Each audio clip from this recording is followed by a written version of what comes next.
of the season, drives in 3, and the Mets go on to win by a score of 5-0 as they get within 4 games of the 500 mark and even up the series at a win apiece. With Bobby Valentine and Oral Hershiser, why don't we talk a little bit about Jose Reyes? He quite simply has been one of the most exciting, dynamic players in baseball so far this year. Exactly, Dan. And, you know, tomorrow is the Major League Baseball amateur draft. And what every team would like to do is get a switch hitter who can play in the middle infield, can steal bases, hit triples, love to play the game, have great energy.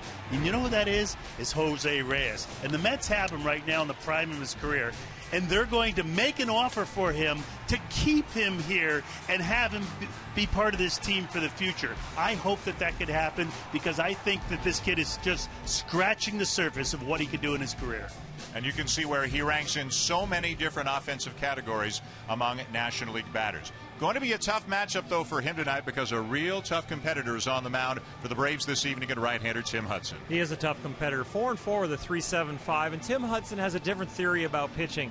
He thinks about keeping the ball down. It's not about location on the corners or making sure he pitches up, but it's down. A ball above the knee, a ball below the knee, it doesn't matter the pitch. It could be a sinker's two-seamer. You see, he doesn't really aim for the glove. The glove is there on the outside corner, but as long as he keeps the ball down with his slider, with his changeup, with all of his pitches, and that's kind of old-fashioned hard ball for Tim. And that changeup is outstanding, especially when it's down, and he has been outstanding this year, especially at being efficient. 14.2 pitches per inning, 4th in the National League. He gets it done in a hurry. What he'd love is a little run support, which has been hard to come by for the Atlanta Braves this season, but one of the hot hitters they do have is first baseman Freddie Freeman, and he's standing by with the Wendy Nix. Dan, thank you. One of the hottest hitters in baseball, actually. Freddie, your manager told us it's been so much fun to watch you become more and more comfortable each week. How do you feel? Right now I feel good. You know, I finally got my swing going up through the middle. I'm not pulling off the ball right now. So it's been a lot of hard work, a lot of time in the cage, and it's finally starting to pay off on the field. It's hard to prepare for a knuckleball pitcher, and I asked you about Dickey, and you said, oh, that's not fun. Why? You know, you just don't know where it's going to go. You know, I was watching video today, and it seems like one goes up, one goes down. It's just, you just got to hope that that doesn't move that much, that pitch. So you just got to see it up and hopefully it makes a couple mistakes. Freddie, thank you. Buster? Daniel Murphy, you're playing first base for the Mets tonight. Your pitcher, Dickey, is dealing with plantar fasciitis in his right heel. How does that affect how you play first base? Well, you know, Dickey and I talked before the game. He's actually said he's feeling a lot better today. I think mostly I'm going to try to take as many ground balls as I can, touch the base myself, and if there's any bump plays, I'm going to try to take them as well. But he said he's feeling really good today. You faced Tim Hudson of the Braves. What's that challenge like? Sinker, slider, you know, splitter. I mean, it's you got to be patient and hopefully try not to chase him around the zone, try to get a good pitch to hit. Daniel, thanks. Dan, back to you. Buster, thank you very much. Also coming up on the program tonight, it's the 25th anniversary of the New York Mets winning the World Series. We'll revisit. Also, we'll look at what some of the big names did around baseball on this Sunday in the major leagues, and we'll look into our crystal ball a little bit. What will the New York Mets look like later this season and into 2011? The knuckleballer, R.A. Dickey, is the starting pitcher for the Mets tonight as they take on the Atlanta Braves. We'll have the ball game for you right after this.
When they were brand new, the frazzled manager asked, "Can anybody here play this game?" Now, one Titanic collapse after another, some still ask, "Can anybody here play this game?" But in between, hey, they won it all. They fought the demonic Yanks tooth and nail. What are you supposed to do? Dump on your team just because they're having a few bad weeks? A few bad seasons? Pretty much a few bad decades? Forget about it. Well, it does seem at times like being a Mets fan is not the easiest job in the world, but they are keeping the faith even with all the injuries and the off-the-field issues. Hey, the Mets are 22-18 in their last 40 games, 27-31 overall. Got off to a slow start this season. They'll try to win this series in the rubber match tonight against the Atlanta Braves here at Citi Field.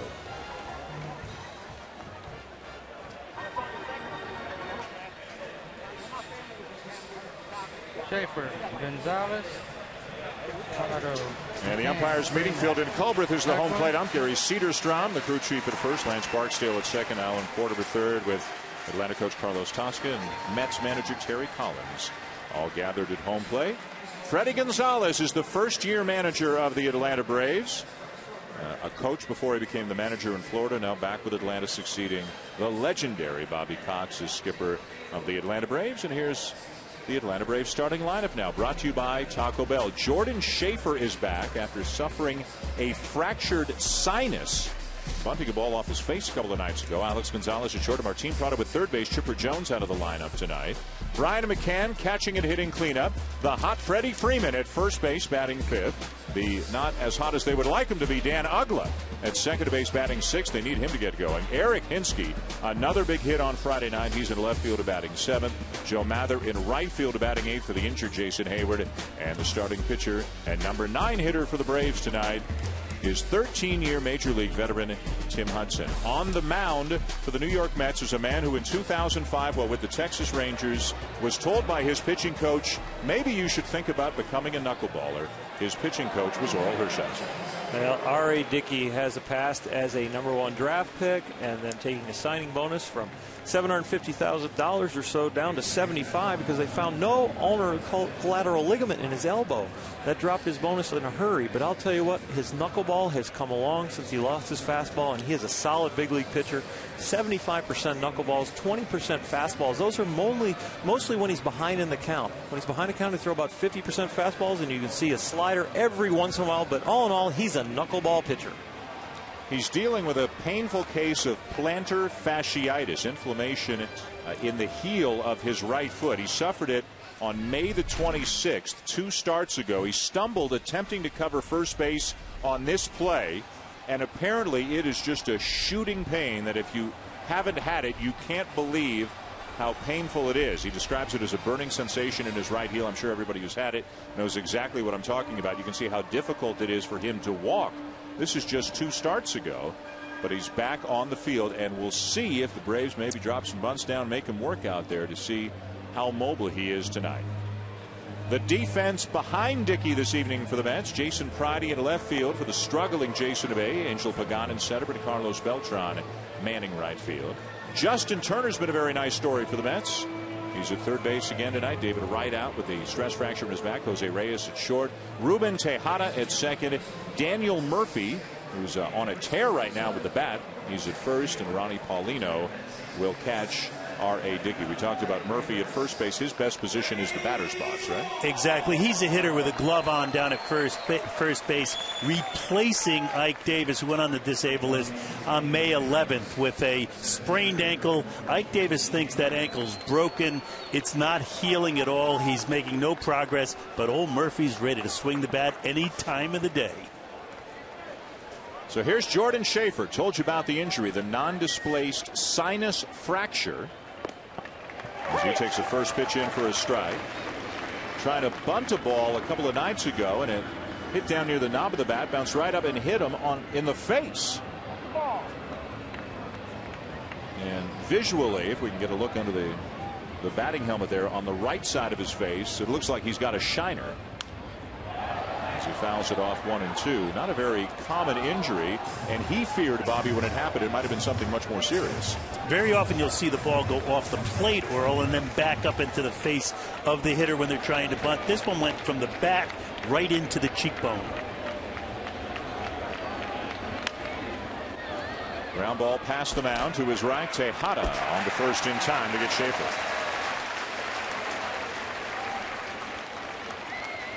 Well, let's go back to Friday night in the 5th inning of the game. Jonathan Neese on the mound for the Mets. Jordan Schaefer trying to bunt. And hits the bat between his two hands, it looks like, on a pitch that was way inside. Came right up and hit him in the face. And one can only imagine how painful that would be. And he said he was worried maybe an orbital bone, a broken nose, something like that. So he's a lucky young man that he only missed really a game and a half before getting back into the lineup. It was a left-on-left situation, and to me it looked like he didn't pick up the spin. He was almost expecting that ball to break. He stayed in there so long. It was a fastball.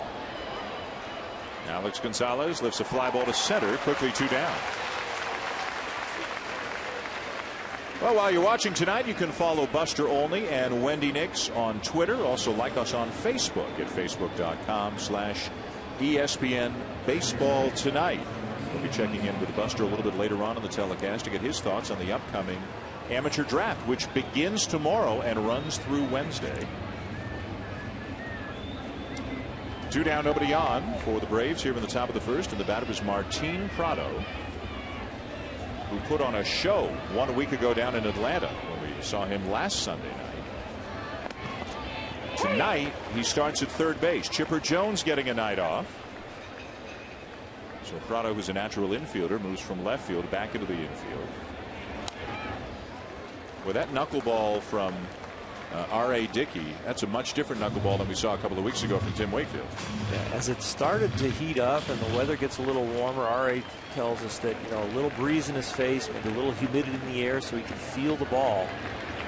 It makes it a lot easier. And he'll throw it as hard as 82. You saw that last pitch was 81. And he'll take it all the way down to around 62, 65. Wow. A swing and a miss. And the ball will bounce away. Prado was saying, I think that he fouled that ball off, but he's not going to win the argument with Field and Culbreth. And it'll go as a strikeout and end the inning. 10 pitches, 8 strikes, 3 up, 3 down for R.A. Dickey. We'll see Jose Reyes leading off the bottom of the first for the New York Mets against Tim Hudson when we come back to Citi Field after this.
ESPN Sunday Night Baseball is presented by Taco Bell.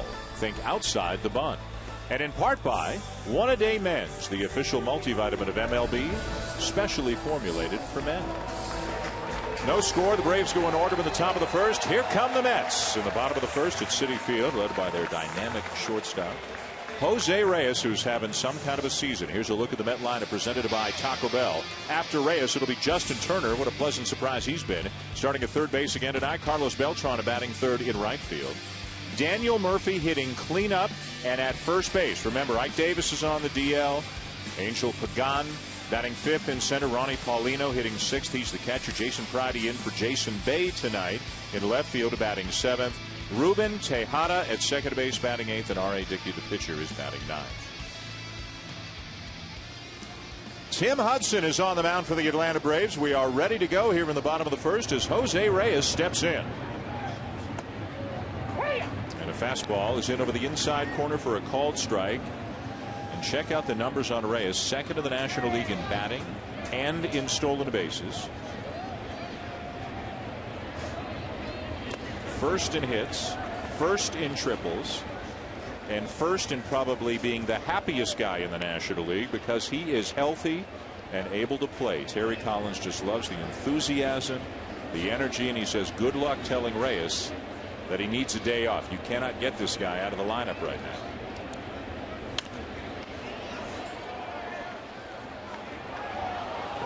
1-2 the count on Reyes on the mound for the Atlanta Braves tonight. Oral, a guy who's actually been with the Braves now longer than he was with the Oakland A's, Tim Hudson. His 7th year. He had 6 years with the Oakland A's, part of the big three out there. And I'll tell you what, he tries to keep the ball down. He was #1 in ground ball percentage last year, and this year the ball's been up a little bit, but he still gets a ton of ground balls. Sharply hit it into center field, a base hit for Reyes, who extends a hitting streak now to 10 games, and he's hitting over .460 during that stretch. You know, when you get that sinker up just a little, it's a wonderful pitch for hitters to hit because it's not below the bat. It's right exactly where the bat's coming through, and Jose centers it perfectly. Gravity helps that bat go from the launching position down to that ball position, and wow, liner center field. So the speedster's at first, and here's the third baseman Justin Turner. Swing and a miss by Turner, getting a lot of playing time, of course, with David Wright on the DL with a stress fracture in his back.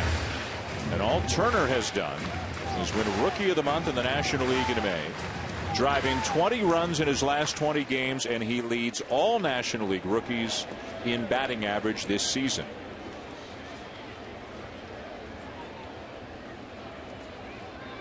So while the Mets have definitely had some major disappointments, whether it's injuries or established players struggling, they have also had some very nice surprises, and the guy at the plate right now, Justin Turner, is one of them. As you can see, the impressive base stealing numbers for Reyes so far on the season. Reyes, by the way, has 8 more steals than the Braves this year.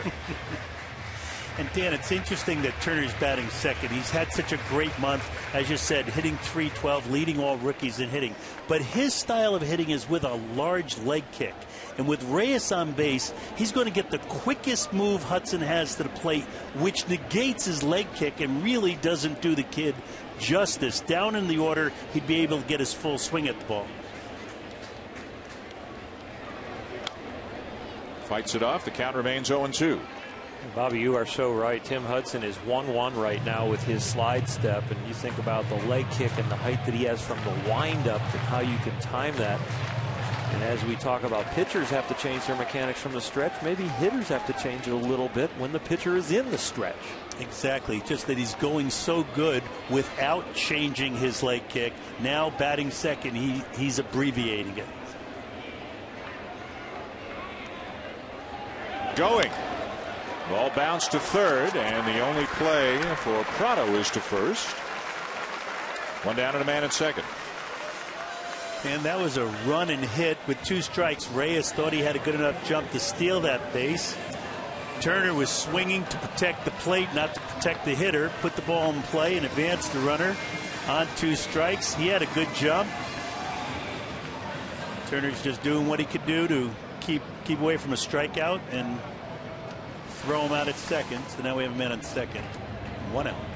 For Carlos Beltran, who's having somewhat of a bounce back season. He is relatively healthy, playing almost every day. Playing right field this year, of course, not center field.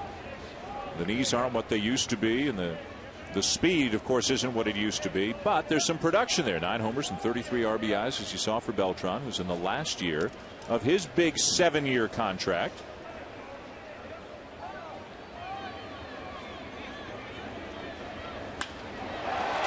Golfs the ball to deep right center, and it's getting all the way to the fence. Reyes in to score on the RBI double by Beltran, and the Mets take an early lead.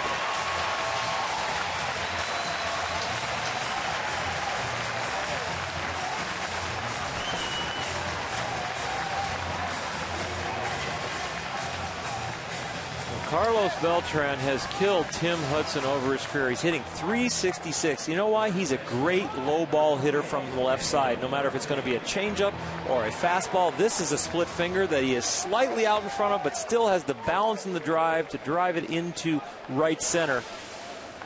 He is hot, and he got himself an RBI.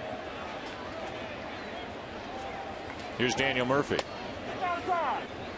Carlos Beltran has faced Tim Hudson more than he's faced any other pitcher. Tim Hudson has faced Carlos Beltran more than he's faced any other hitter. Advantage Beltran. Some big time numbers against Hudson. By the way, that double for Beltran is 19th. He's the National League leader in that category. And another hot hitter, and Murphy drives one through the right side for a base hit. Beltran will be held at third. And it's Mets on the corners with 1 out.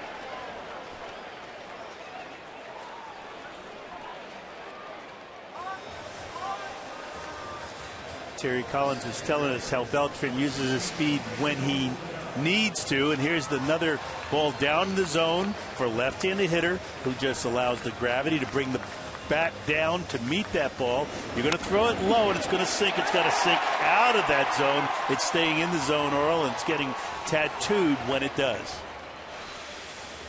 And if you want to talk about a guy on a hot streak, Daniel Murphy is now 16 for his last 28.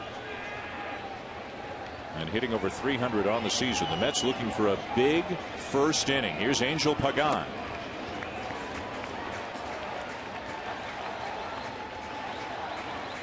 Pagan was on the DL with an oblique injury earlier this season, and it's taking him a while to get going after he had such a good year. It was one of the pleasant surprises for the Mets last year when he got a regular playing time really for the first time. High in the air, right center field. It'll be plenty deep enough. Schaefer makes the catch. Beltran will score 2-0 Mets.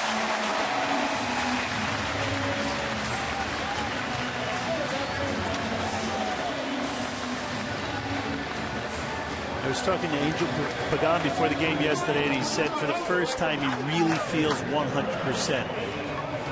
He was getting over that oblique. He got back in the lineup. He's faced some tough pitchers. It was cold. Now it's warming up, and he thinks that he could start playing the game this year the way he played so well last year. Here's Ronnie Paulino, the catcher. It's a high fly ball down the right field line. Mather will run out of room. It sure looks like, Oral, the Met hitters know that Tim Hudson's going to be around the strike zone. They're in swing mode. He had his ulnar collateral ligament Tommy John surgery back in 2009. He is now completely healthy. Yes, he was healthy last year, but the second year you come back, you're not only healthy, but you get strength back. And when you get strength back, you have a tendency sometimes to grip the ball too hard and overthrow, and that's straightening out his sinker sometimes.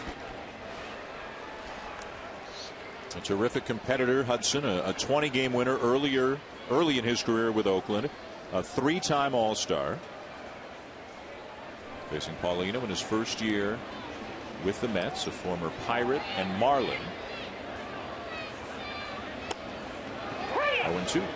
And you know, our piece before the game mentioned, does anybody know how to play this game? Well, the Mets have made 2 outs this inning. One by Turner that advanced Reyes to second, basically protected him as he was running, and one in a sac fly that drove in a run. Nice job of batting. Runner is going, and it is strike 3 to end the inning. So Hudson gets out of it, but not before the Mets get a couple and take a 2-0 lead at the end of 1.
Top of the second, the Mets lead the Braves 2-0 here at Citi Field.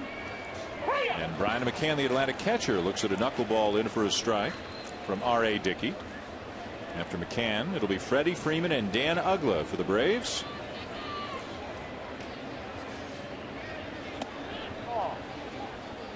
The shift is on against McCann, left-handed batter. The knuckleball coming in generally in the 70s, so 3 infielders on the right side of the diamond. The shift should be a hint on how good a hitter Brian McCann is and the respect he has around the league. Something he's kind of an unknown for. He's kind of the quiet superstar on this team. Ooh. Wow. What made you say to R.A. Dickey, I think you got a chance to throw a good knuckleball? Well, he used to throw 10% of this thing we called the thing, and I knew it was a knuckleball when I was his pitching coach. But when he lost the velocity, he hurt his rhomboid in 2005, a shoulder muscle that cut back in his velocity from touching the low 90s and the high 80s down into the mid 80s. He was probably going to just be a 12th, 13th pitcher on the staff the rest of his career. And I said, do you want to have a shot? Mark Connor, bullpen coach, myself. I think Mark had maybe the original idea, or even Dom Chidi, who was a scout with the Texas Rangers and another coach with us. And we all got together and said, I think it's time to take that idea to R.A. And he accepted it. He failed at first. It was a challenge. He stuck with it. And now he's here. He's got a consistent. He's got a 2-year deal. Golfed into shallow center field, and on comes Pregame to make the catch. McCann retired one down. One of my favorite stories, we sat down Dickey and interviewed him yesterday, and he talked about a start he made. I guess, Earl, this was his first start in the major leagues as a knuckleballer. He gave up 6 home runs. This was in April of 2005 or 6? That would be 6. 2006. Gave up 6 home runs in a start, went back to the team hotel, looked out the window and saw his replacement coming to the hotel, getting out of a cab. So he knew he was in trouble.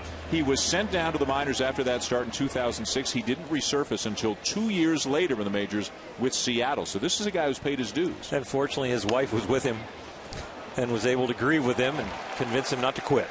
A little flare down the left field line. When you're going well, you're going well. Freddie Freeman is hot as he comes up with a bloop single.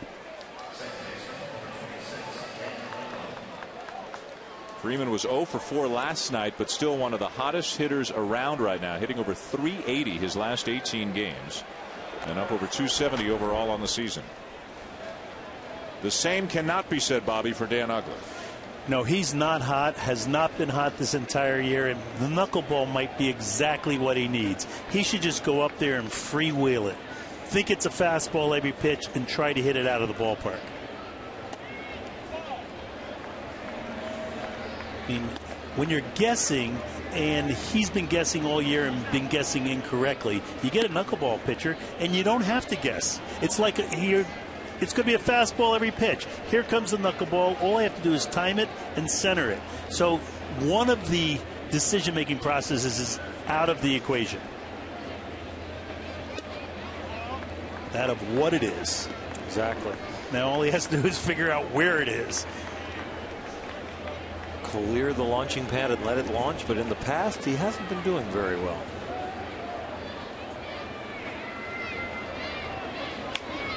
Now the fastball pops it up and out of play.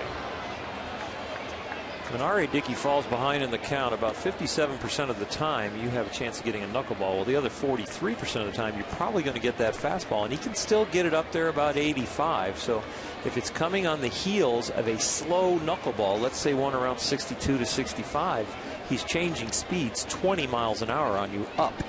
So the 85 looks like 95? It sure does.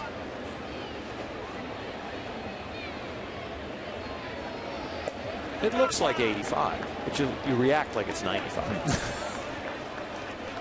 I think he really adjusts down. You know, you look for his fastest pitch, so you're geared for that 82 to 83 mile an hour pitch, and then you start for that and adjust down.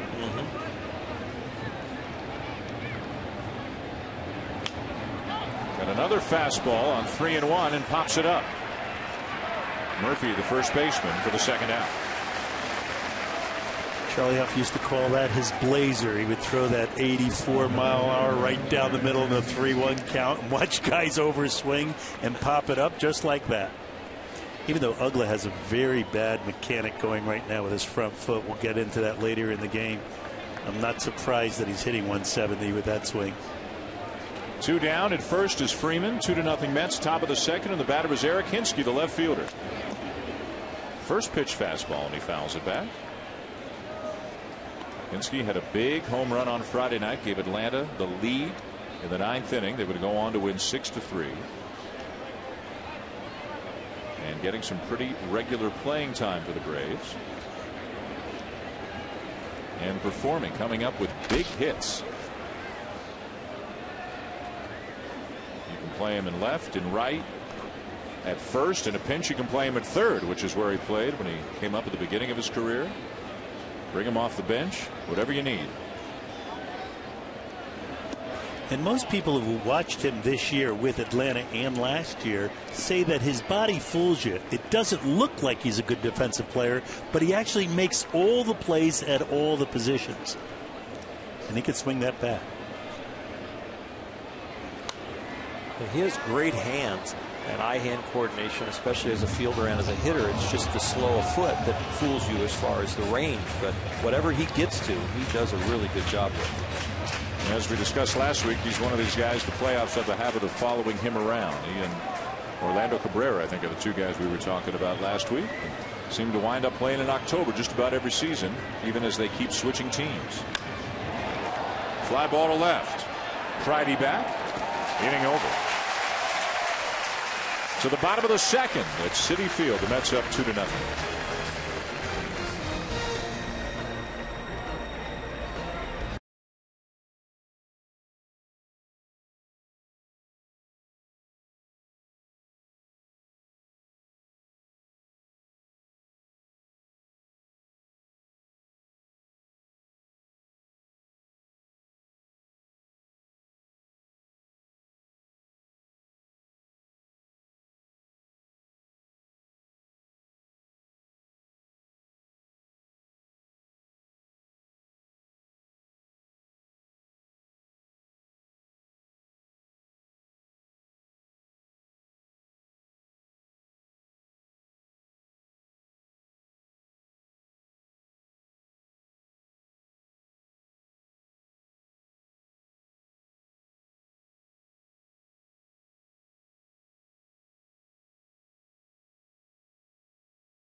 Good rivalry for a lot of years between the New York Mets and the Atlanta Braves. The man sitting to my right can attest to that. We go bottom 2 with the Mets leading Atlanta 2-0. Dan Shulman to Bobby Valentine, Oral Hershiser, Buster Olney, and Wendy Nix here at Citi Field for Sunday Night Baseball on ESPN. Left-hander Jason Pridey leads off the inning for the Mets. And lines the ball sharply off the glove of Alex Gonzalez into center field for a base hit. Friday is in there for Jason Bay, who continues to struggle for the Mets. He is 0 for his last 17, been moved down in the order, and getting a night off tonight to clear his head in the hopes that they can get him going. Well, the ball is still up. We talked about Tim Hudson keeping the ball down, and that is high for a down pitch.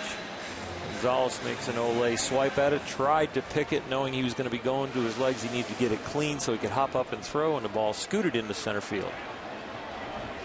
So the leadoff man aboard for the Mets for the second inning in a row against Hudson. And here's the second baseman, 21-year-old Ruben Tejada. Tejada from Panama. Got over 200 at-bats for the Mets last year. A natural shortstop. He has played for Reyes when Reyes has been injured, and at times he has played alongside Reyes, which is the case right now. And there is the distinct possibility, if the Mets are unable to bring back Jose Reyes or decide to trade him, whatever the case may be, that Tejada is the shortstop of the future. But of course, how the Reyes situation plays out remains to be seen. Never mind Wright and Beltran and K-Rod and all the other decisions that need to play out for the Mets, who might be the most important team come the trade deadline, not because of what they're looking to get, but because of what they may be looking to trade away. And Terry Collins mentioning that Tejada is a very good player, well-rounded player, a guy who could play shortstop if needed. Might happen. Takes a strike, 2-1. An improving hitter, and Terry Collins loves his hands. A very strong defensive player. Douglas playing very close to second base. You would think he's covering on the hit and run. I don't know why he would be, because Tejada is very efficient at hitting the ball to the right side. Throw to drive Friday back.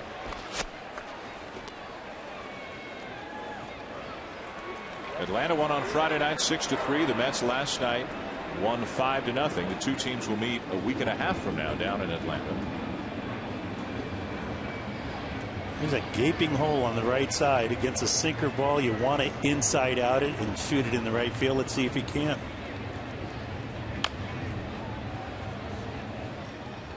ESPN's coverage of Major League Baseball continues this week, Monday and Wednesday at 7 Eastern tomorrow night.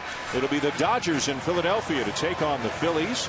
And then at 7 Eastern, it's Wednesday night baseball presented by Sears Lawn and Garden. The Yankees host the Red Sox. Major League Baseball Monday and Wednesday on ESPN. Both games also available online at ESPN3.com. And if you like the knuckleball, the other knuckleballer in the majors, Tim Wakefield, will be on the mound Wednesday night when the Red Sox take on the Yankees. Full count. Starting the runner here, Bobby? You know, I do, because even if it's a strikeout, throw him out. You're going to have your pitcher hitting with 2 outs. You'll turn the lineup over. If not, you might have something nice happen, like a base hit to right field, first and third, and let the pitcher bunt him over and have Reyes come up at second and third. Let's see how we're playing it. He's going. And the pitch chopped weakly towards short. Charged by Gonzalez. Good throw to get him. Taking second is Friday. With the runner going there, that might have had the young Tejada thinking that he had to swing at this pitch. This is not a pitch you have to swing at. It's in and off the plate. He is, in fact, protecting the hitter in his mind, but no need to. It could be ball 4. Here comes that ball up and in. Takes it ball 4, first and second, no outs. We'd really have some action, but R.A. Dickey's pretty good with the bat. Oral, you've seen him before. Very even though good it's the athlete. American League. Mm-hmm.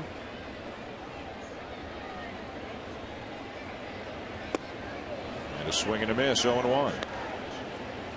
The Braves' corner infielders, especially Prada with third, are in. Freeman was in when he didn't see a bunt. He backed up 4 or 5 steps, but now he's creeping in again. Maybe just to do a little groundskeeping. Now he's backing up. Yeah, no reason to think a bunt's in order here. As a matter of fact, Prado could be playing back also. 0-2. This is a guy with a bad foot. He's not going to try to bump for a base hit. They have to know that in the scouting report, and they can't allow him to just scoot one in the left field by the third baseman. No reason for him to be playing shallow. Not at all.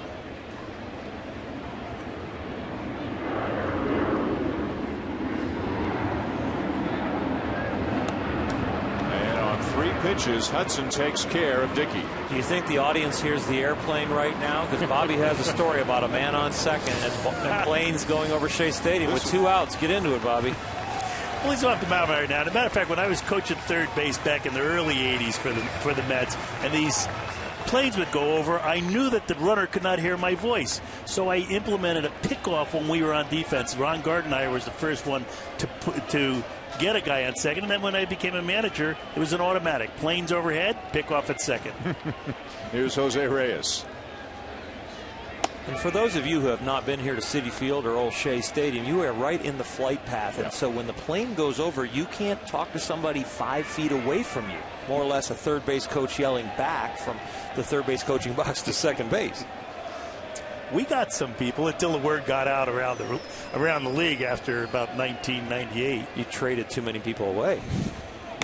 Reyes takes high 2-0. So how many guys a year would you get, do you figure? How many guys would you pick off just because planes are flying overhead? Well, there would be some pickoff, some 5-6 guys being picked off. Ordonez was really good when he first was executing it. And once the guys bought into it, it worked. But like I said, word got out. Outside, 3-0 to Reyes, who singled and scored in the first inning when the Mets scored a couple of times off Tim Hudson. A base is open. Justin Turner's in the on-deck circle.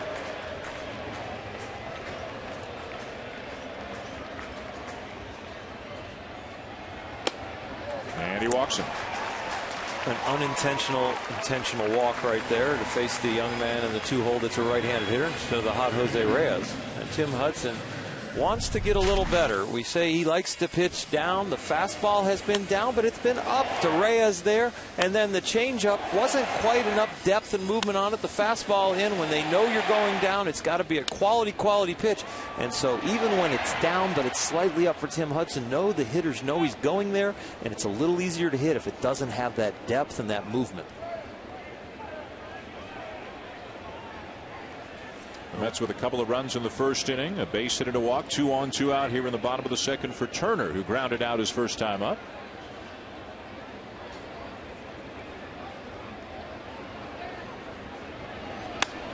Shoots it into right field, a base hit.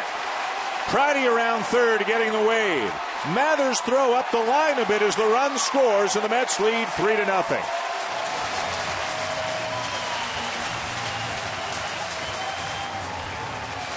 Dan, we mentioned earlier with Reyes on first that Tim Hudson was using a quick leg kick. Turner wasn't allowed to use his big leg kick. He used his leg kick there, got it down in time. Here's the leg kick all the way up, all the way down. Base hit into right field. That's his swing. He wasn't able to use that his first time up because of the quick move Hudson was using with Reyes on first. That time executes it perfectly for an RBI. How about these numbers for the rookie? 21 runs driven in his last 21 games. Reyes around to third on the play.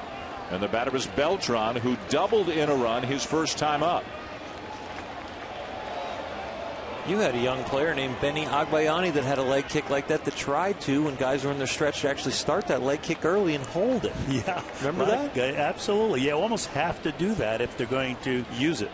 Exactly. If you're going to use it, or you use an abbreviated one where you come up high but not as high. At the knees for a strike.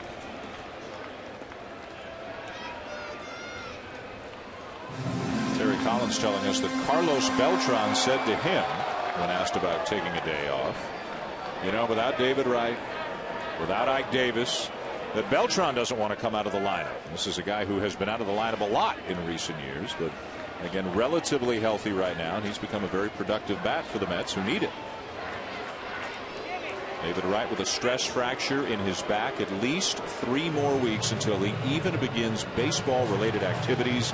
Ike Davis with the ankle problem, and it is just not getting any better.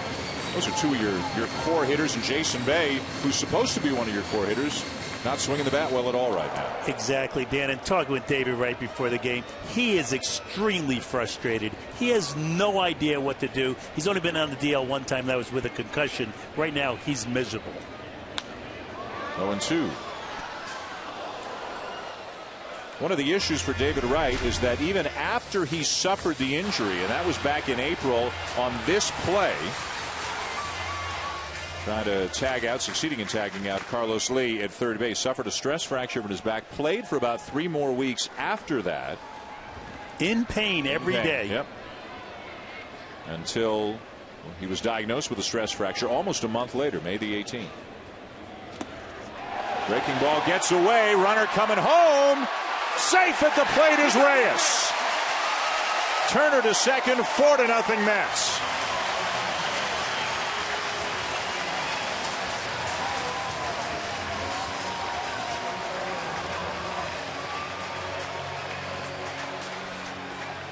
And Freddie's arguing this play, but he did not have a good angle on it at all. From the third base dugout, he couldn't tell that the runner had already slid across the plate when he was tagged by Hudson after McCann gave him this feed. But this is a slider that McCann just doesn't break over on. He's got to shift his weight more with a man on third. Here comes a throw. The slide is early. The tag is late. It's a very nice play by both Hudson and McCann, but Jose Reyes' speed is what makes him safe. Most runners in the National League are out on that play, breaking the same way. But Reyes blew through there and got in there by about a foot. So Reyes has singled, walked, and already scored twice tonight. We're in the second inning, and the Mets are out to an early 4-0 lead. Pulled foul by Beltran.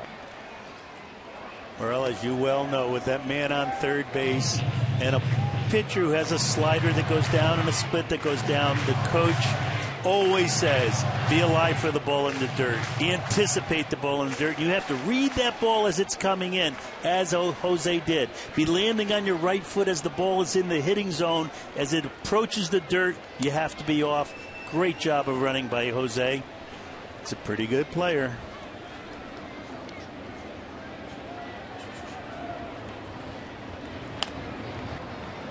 And a foul ball up the first baseline. We'll do it all over again. You know, Bobby, the great thing by Jose Reyes on that play also, that's one of the toughest angles to know how far is that ball going to roll away. So you have to be on the front foot of your secondary lead and get a really good break to have the confidence to keep going, because the catcher's in your way. He's running towards the ball. You don't know if he's going to the ball and it's going to be on the grass. Is it going to be on the dirt? He did an unbelievable job.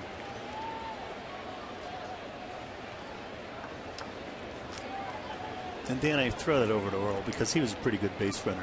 Not very fast, thank you, but a good base runner. Good base runner. Again, the 1-2. Oh, fouled it off his front foot. There's one thing about playing for Bobby Valentine, Dan.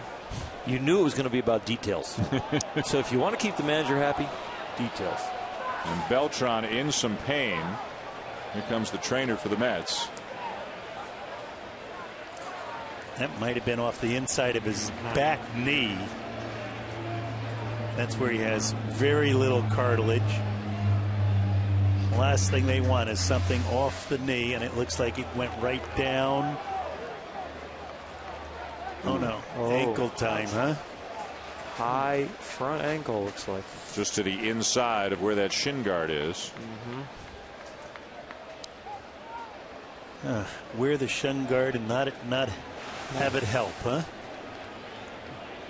If you can get back up and hit, I'll guarantee that shin guard is going to be turned a little bit more to the inside. Give me 2 of them, please. Yeah.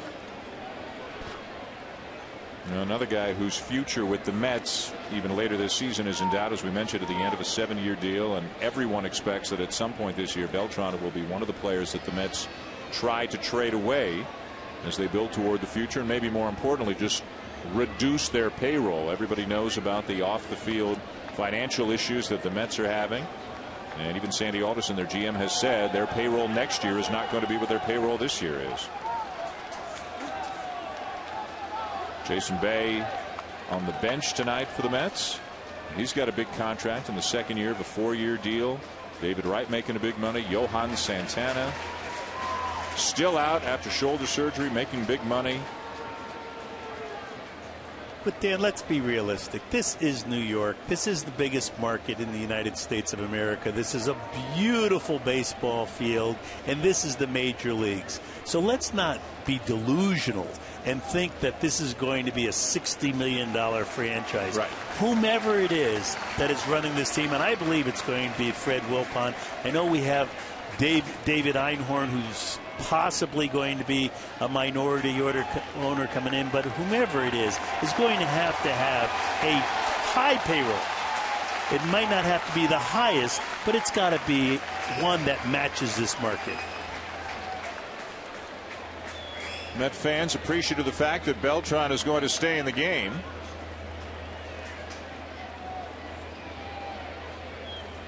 They were bringing him another shin guard. For those of you at home that doesn't know what this feels like, go out to the garage or go to your tool drawer in your kitchen, get your hammer, and just hit your foot or hit your ankle. And about 45 seconds later, get ready to hit a major league pitcher. And if you're Brian McCann, are you calling for another fastball down and in again? I mean, do you go right back in there? A little slider down and in would be devious. It might be pulling off. I think that sinker low and away will get a ground ball at second base, actually, because he's not going to be wanting to mess with that ball down and in at all. Runner at second, 2 down. Or that one. Split down and in.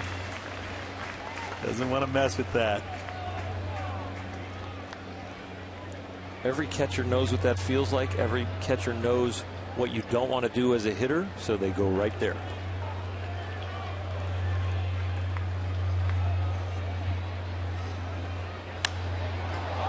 Play off to the left, and upcoming the 9th pitch of the at-bat. The Mets with 2 in the first, RBIs for Beltran and Pregame, and 2 more here in the second. Turner driving in a run, the other run scoring on a wild pitch.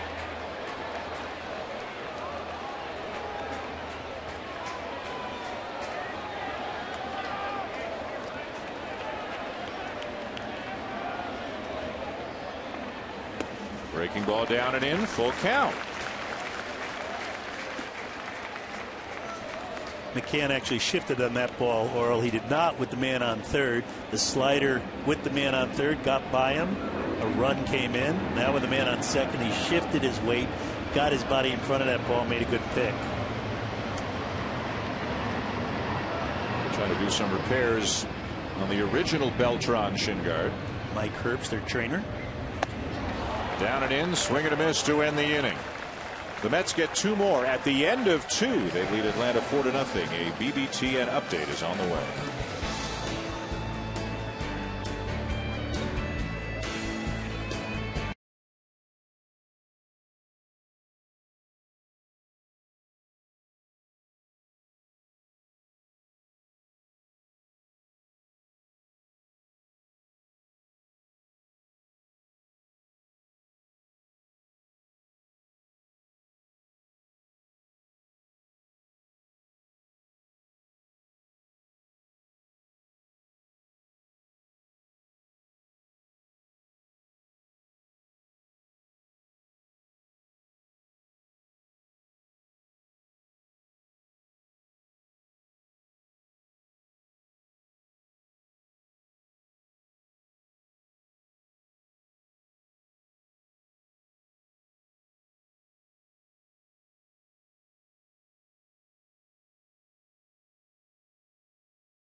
One more like that, all right? Then run the bases.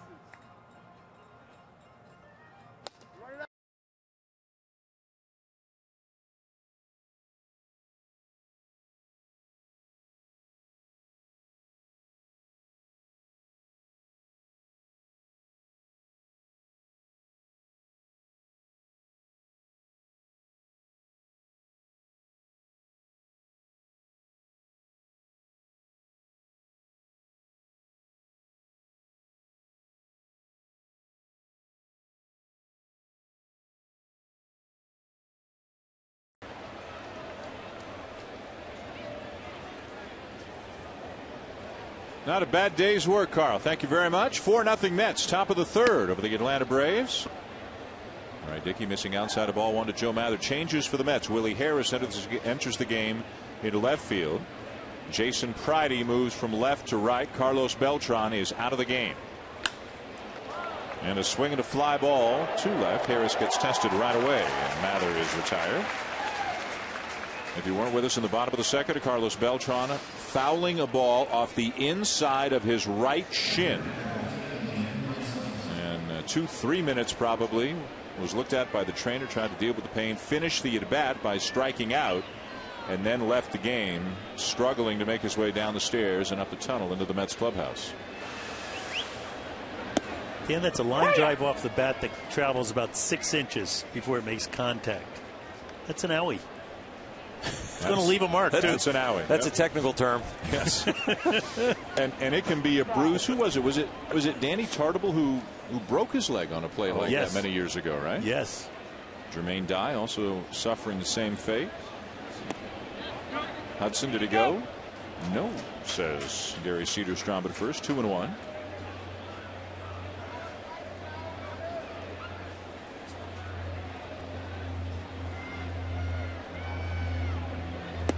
And right there for a strike. 2-2. We're in the top of the third inning here at Citi Field, the home of the Mets. Rubber match of this 3-game series between these NL East division rivals. The Mets with 2 in the first, 2 in the second in support of R.A. Dickey. Hudson with a bouncer to third. Turner, 2 down. Let's take a look at some of the headlines from around Major League Baseball. Derek Jeter is now at 2,986 hits, closing in on 3,000. Jake Peavy just cannot stay healthy for any consistent period of time. Pulled after 4 innings with a strained right groin. And well, you're having yourself a good weekend. A walk-off home run for Albert Pujols. Look out, National League Central. Albert is on a tear as he hits a walk-off home run against the Cubs for the 2nd day in a row. Back to the top of the order for Atlanta. Here's Jordan Schaefer.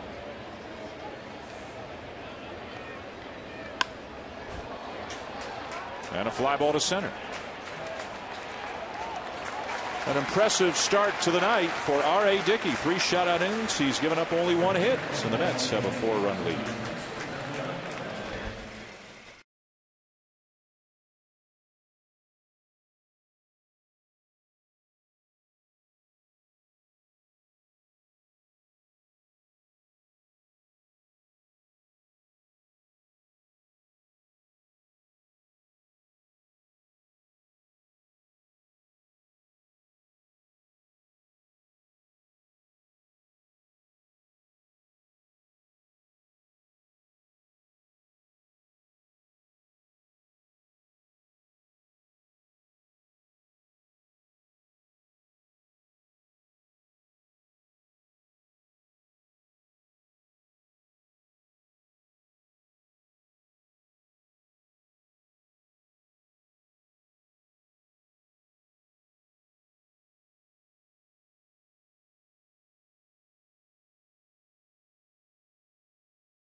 Going bottom third here at Citi Field, the home of the New York Mets, who 25 years ago won the World Series, 1986, October the 27th, 1986, in Game 7.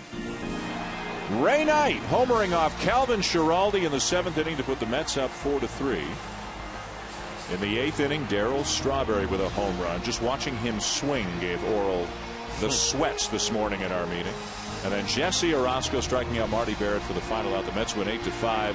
Mets win in one of the most memorable World Series there has ever been. It's not overstating it, right? 86 between the Mets and Red Sox. Mookie Wilson. Boy, you want to talk about a popular New York Met. Murphy looks very laid back tonight. He looks almost zen-like coaching first at the moment. You know, he is a relaxed young man now that he's into his 50s. He was a great coach for me, a great player. I got to coach him when I was coaching the Mets, and he was on my staff as a member of my coaching staff. Really good guy, great family, and loves the game of baseball. Keeping himself in great shape. Good BP. Hit .289 for the Mets in 1986, their championship season. On the corner, 1-2 the count on Daniel Murphy. There's another member of the '86 Mets, Darryl Strawberry. Did you have some memorable matchups with him? Some serious confrontations. I'll tell you what, he'll make you take your sinker and start throwing four-seamers up because he was a great low ball hitter. Hudson strikes out Murphy. Time now for our Weber Grill fan experience. This is a must-see for every fan visiting Citi Field. This is a beautiful ballpark. This is the Mets Hall of Fame and a museum. 3,700 square foot space celebrates Mets Hall of Famers and memorable moments, including the 1969 and 1986 World Series victories. Well, that was a fast 25 years ago, wasn't it?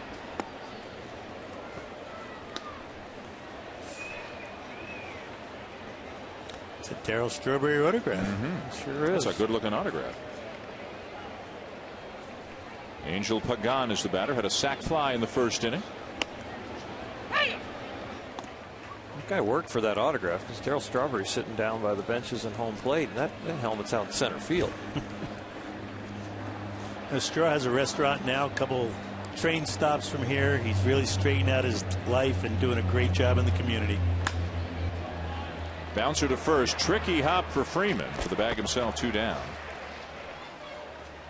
Another member of the 1986 World Championship New York Mets, and a guy that all of us know well, and a guy we are all sending our best wishes to, is Gary Carter, who is battling brain cancer and is scheduled to begin his treatment very soon, from what we understand. Radiation, chemotherapy. I mean, such a great player for 2 franchises, the Expos and the Mets. And kid, if you're watching, we wish you all the best.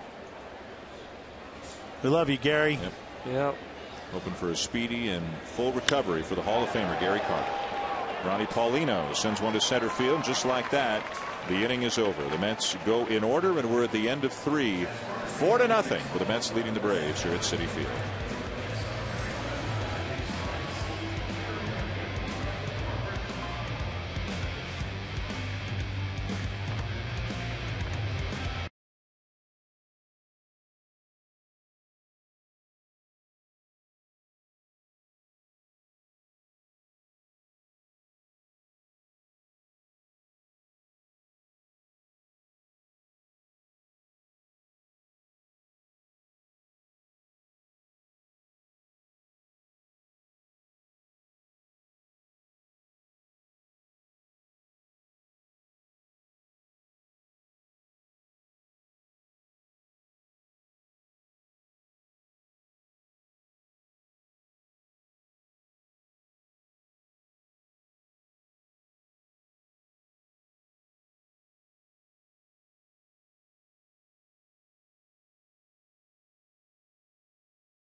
Welcome back to Citi Field, where the Mets lead the Braves 4-0 as we go to the top of the fourth.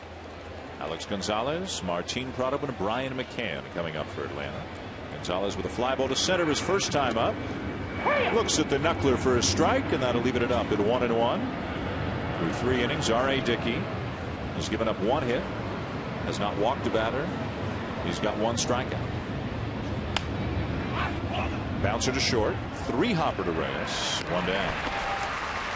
Well, the Mets are a team we've talked about their finances and their kind of murky future financially. The LA Dodgers are another such team. And Oral, we have to ask you, it's all over the news right now that you have joined a group along with another former great LA Dodger, Steve Garvey, the Garvey-Hershiser group, interested in acquiring sports assets. Tell us a little bit about that. Well, that's correct. And Steve approached me and introduced me to the gentlemen in the group, and it's been a pleasure to get to know them and see their great expertise in all different fields. And I'm just looking forward to being with the group and exploring all the different opportunities.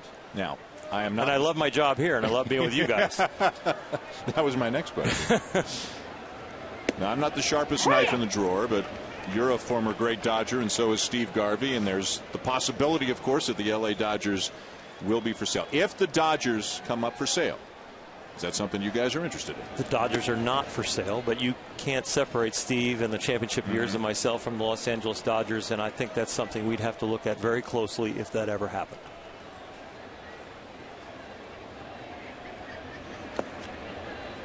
And at this point, it's just all kind of in the exploratory stages? I respect the city of Los Angeles, Major League Baseball, who's trying to fix that situation out there. The fans out there deserve a winner and championships again. It's been a long time. 1988 was the last championship, and I was on that team.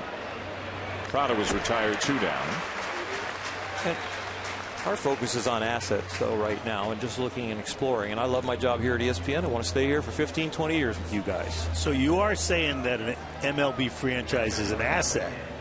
Some people think of it as a liability. Even though there are 9 below the debt line right now, and there are some struggles around baseball that I think Bud Selig can fix the situation. I think the economy will do that, and like you guys, we want baseball to succeed. It's good for all of us. It's good for all business. How important do you think the Dodgers are to baseball overall as one of the linchpin franchises and to the fabric of the city of Los Angeles? Well, the fabric is for sure. I think the heart and the pride of the city of Los Angeles when it comes to the topic of baseball has been bruised and damaged, and I think it needs to be repaired. And right now, Mr. McCord is in charge of repairing that, and you wish him well in Major League Baseball and Bud Selig to get that right.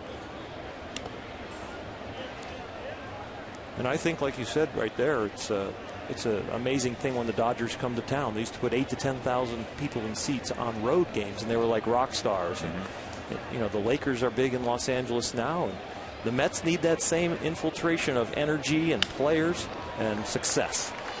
Brian McCann with a liner to right center field. Hustling over is Pagan, and he'll hold McCann to a long 2-out single. Well, Arl, if you're getting into it, just remember what a good friend of mine once said, that you can make a small fortune with a Major League franchise, and all you have to do is start with a large one. So good luck. Well, Bobby, you know we have close friends and people that we absolutely love and admire out there, and Tommy Lasorda and Vince Scully and Jaime Areen and Fernando Valenzuela and all the greats, and you want those guys to be successful. There's Freddie Freeman with 2 down. Mets 4, Braves nothing. Top 4 here at Citi Field. And Freeman sends a fly ball slicing down the left field line and back out of play. Well, whatever comes of that or any other potential asset that you and Steve Garvey and your group wind up looking at, we wish you the best of luck. Keep us posted. Sounds like an exciting new chapter for you. It's going to be a lot of fun to sit here with you guys on Sunday nights, do baseball tonight, and that is something that is probably going to be in the future, and we'll just see what happens. You will be with us in San Francisco next week, though, right? I hope to be with you for a long time. I love sitting next to you, Skip, and you know that. As much as you were on the hot seat a few weeks ago talking about this, exactly. It's so much fun for you right now. I don't think I've ever worked with 2 guys who have both been linked to ownership groups of franchises, and all in the span of just a few weeks. Reyes will make the catch. Freeman retired. And the inning is over to the bottom of the 4th here at Citi Field. It remains the Mets 4 and the Braves nothing.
Beautiful aerial shot here in New York as you look down into Citi Field, the home of the Mets. We go to the bottom of the fourth. Dan Schulman, Oral Hershiser, Bobby Valentine, Buster Olney, and Wendy Nix. 4-0 the Mets over the Braves. Jason Pridey leading off the inning. Pridey is now the right fielder after beginning the game as the left fielder. Carlos Beltran, who was in right field, leaving the game after fouling the ball off his right shin. He finished the at-bat but then did not come out defensively for the next half inning. Willie Harris into left, Pridey moving to right. Did he go? He did. And he is gone, says Alan Porter down at third. It gets a stare down. One down. We'd like to welcome those of you who may have been watching the NBA Finals. Here it is at the bottom of the fourth inning. And the Mets, after shutting out the Braves last night, they've got a 4-0 lead tonight in the bottom of the fourth. And Carlos Beltran with an RBI double in the top of the first inning. One of the big hits in the game. It all got started with Jose Reyes singling. Beltran eventually drove him in with a double. And Beltran would score on a sacrifice fly by Angel Pagan. In the second inning, a base hit into right field for Justin Turner, scoring a run. Another run would score on a wild pitch, and the Mets lead 4-0 as Ruben Tejada lines the ball into right center field for a base hit. Good-looking young middle infielder that the Mets have.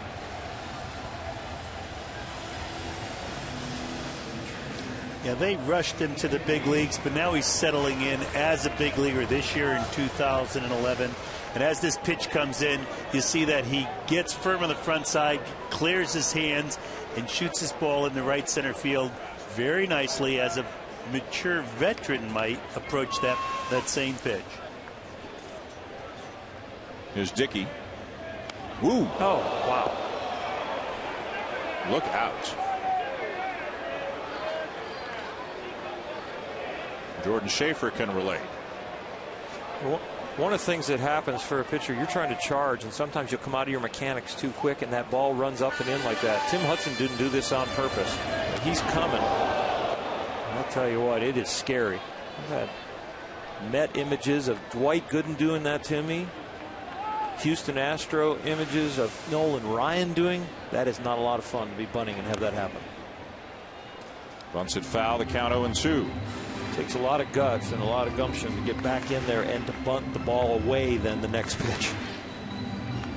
Yes, it did. And on that first play, I think it was designed up and in play and pick off to first. The first baseman left first base very early. Ugla was coming around the runner, and I think that was to get the hitter on his butt and a throw to first base. Just got away from him just a little. You know what I used to like on that play is to throw kind of a high cut fastball that the batter kind of chased, and then he pulled the bat back, and now it was right there for a pitch out for the catcher to throw it over there. Exactly. It's the best pitch. Pulls the bat back. It's a little number that's going to work like a bunt. And Dickey hobbling down the line, but he advances the runner to second with 2 down. Time now for FaceTime presented by Edward Jones. Wendy Nix spoke with Atlanta pitcher Jair Jurgens between innings. Jair, you have a different vantage point tonight when you're not pitching. Tim Hudson struggling just a little bit in the early going. What have you seen from him? He's been leaving the ball a little bit up. Just been making really good swing on his pitches, and they're really aggressive today. They're trying to hit that sinker early in the count and try to stay away from that splitter. Jair, thank you. Dan, back to you. All right, Wendy, thank you. Jurgens taking the loss last night, now second in the National League in ERA at 175. Josh Johnson, injured right now for Florida, is at 164. Well, you can see how they feel here in New York. They do not want the New York Mets to trade Jose Reyes, who is a free agent at the end of the year, is healthy now, playing as well as he ever has, it seems. He's 27, right in the prime of his career. Will they keep him? Will they trade him? Will they try and be able to re-sign him? He is popular, and when he is on, Bobby, he impacts a game in so many different ways. And he could drive the runner in from second. He could score from first on a double. He steals bases, bunts for hits, and plays good defense.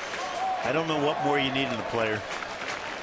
You just need him to stay healthy. And do you risk the money because you're fearful the body is fragile?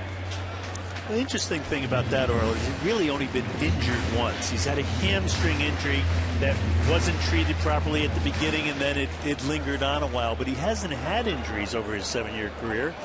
You know, he's been a guy who's gone into that batter's box, 600 times a year. Well, he's very happy and very content this year because he is the Jose Reyes pre-injury and happy, healthy, and loving to play. Breaking ball fouled off, and the count 2-2. And here's a look at the injury history of Jose Reyes. A little illness there, whatever that might have been.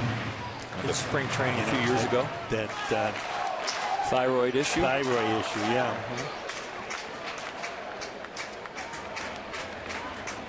Had a little oblique injury last year, but some guys just have a little bad luck, and like you said, maybe misdiagnosed or mistreated on a couple of those. Lined into left center, a base hit.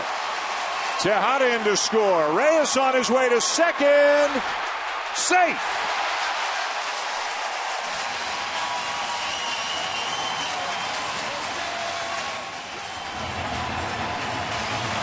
Dan, if I have any pet peeves, it's when a second baseman receives a ball from the outfielder and he doesn't know where the base is as the runner's sliding into the base.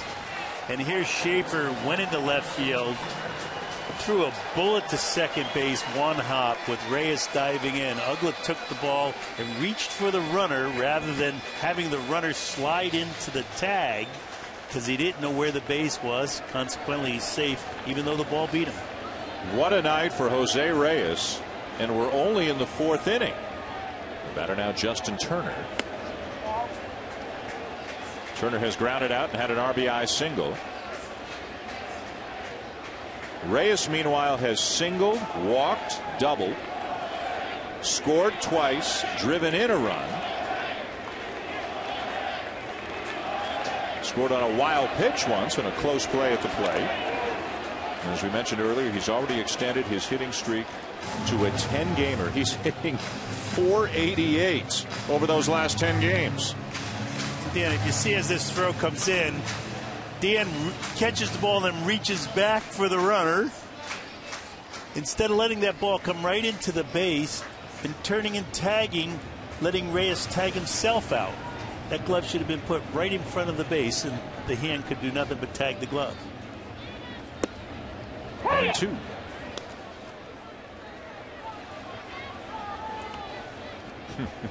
There's a big campaign. There's T-shirts that are being made up. There was a parade yesterday out on the outward bridge.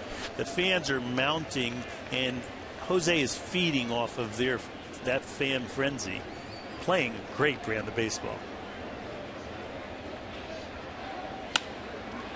Back to Hudson, and the inning is over. But Reyes is in the middle of things again. This time he drives in a run. 5-0 Mets at the end of 4.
Welcome back to Sunday Night Baseball on ESPN, presented by Taco Bell. With Bobby Valentine, Oral Hershiser, Buster Olney, and Wendy Nix. I'm Dan Schulman. Glad you're with us here at Citi Field, where the Mets enjoy a 5-0 lead over the Atlanta Braves. Top 5. Dan Uggla leading it off for the Braves against knuckleballer R.A. Dickey. He's had 4 very good innings so far. He had 7 very good innings his last outing. 10 strikeouts. But he melted down a little bit, and so did the bullpen, and the game got away from the Mets. Yeah.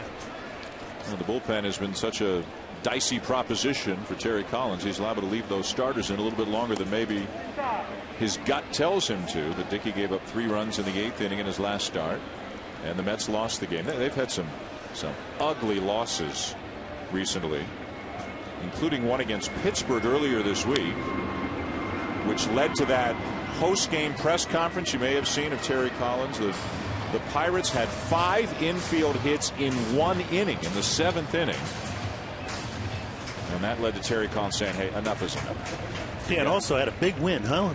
Great comeback win this week. The next day, that's right. We're down 7-0, came back and won 9-8. So, you know, the Mets have the highest of highs and the lowest of lows. And some days, if you're a Mets fan, you're saying, you know, they've turned a corner. They're going to do it. And then they have just an ugly 2 or 3 days. And, of course, they're dealing with a lot of injuries. It's not easy when you've got, you know, Johan Santana. Remember him, your number 1 starter. He hasn't pitched all year. David Wright, Ike Davis, both on the DL.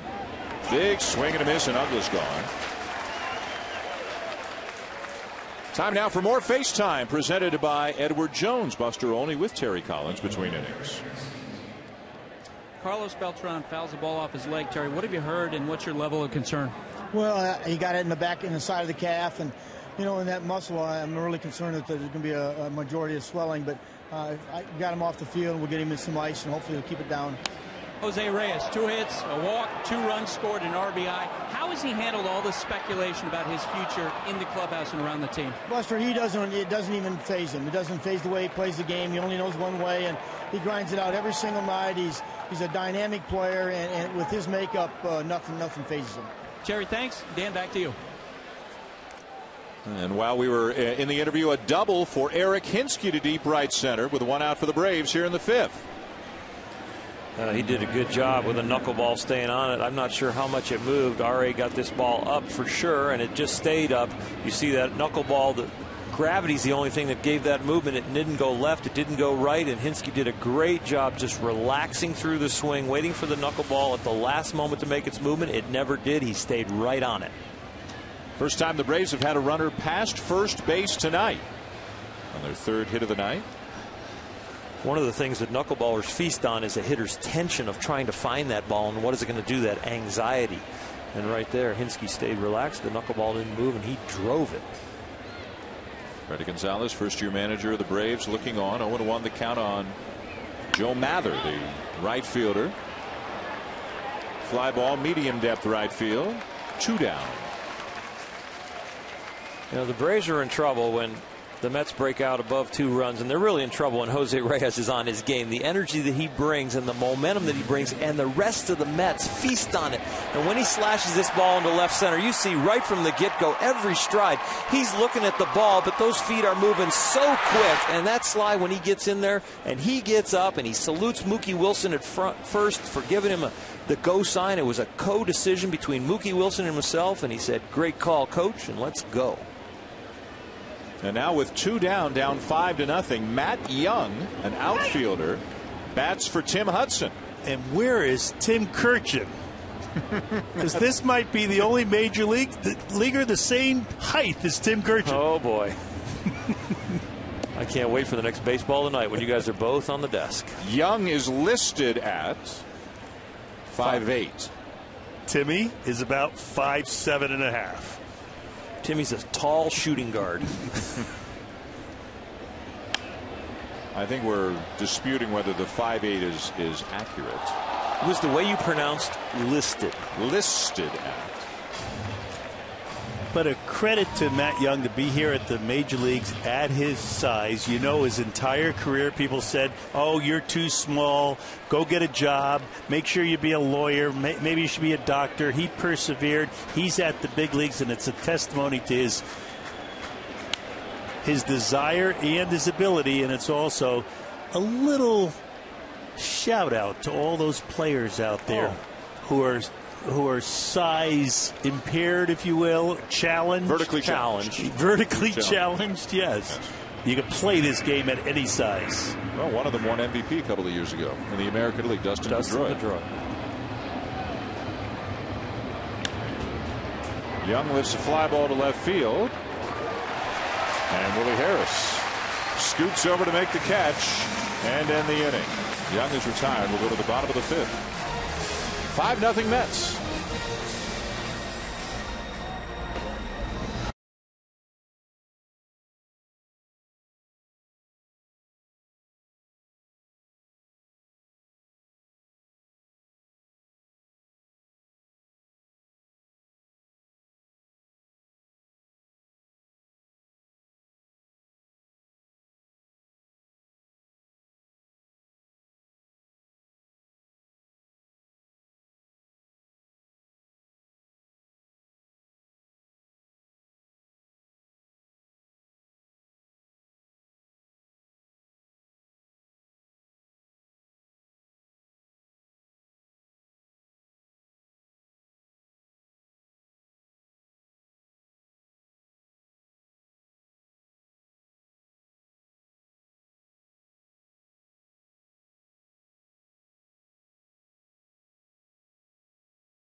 ESPN Sunday Night Baseball, presented by Taco Bell, is brought to you by Ink, the new business card from Chase.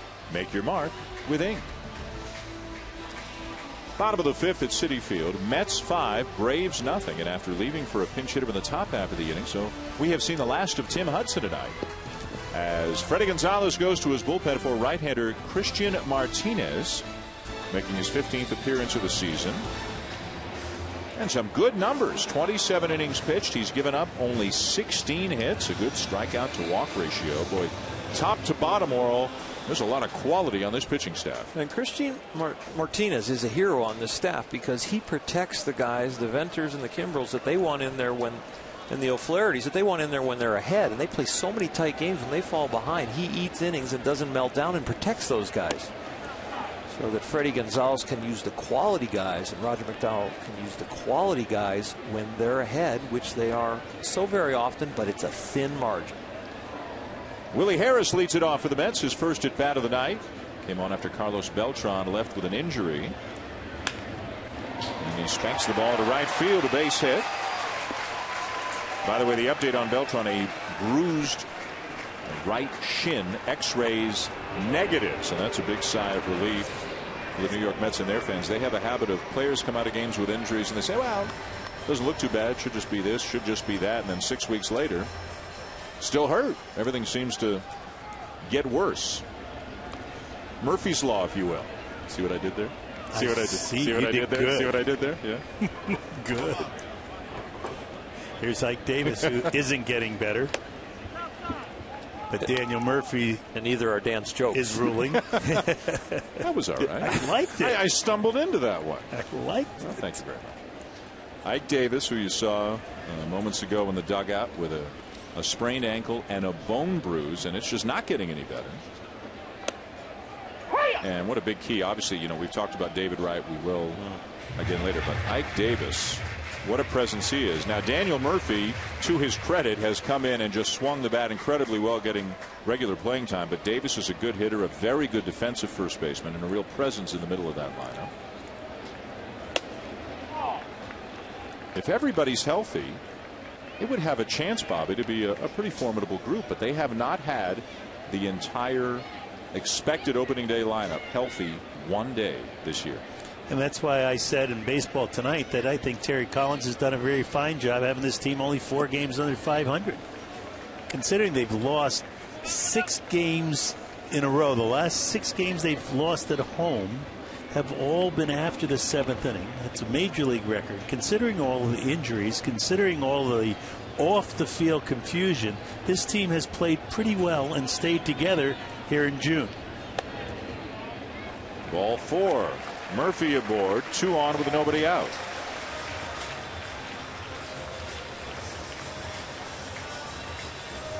I'll tell you what, Bobby, you talk about Terry Collins. He's one of those managers who wears his emotions on his sleeve. He's intense about everything. He reminds me of you a little bit, sitting there to my left, is how important every detail in the game and intensity in playing it. And they are taking on his persona. They are not giving up, and he's not the type of guy who does that. I wouldn't think any team would give up in June, that's for sure. But they're playing a pretty good brand of baseball.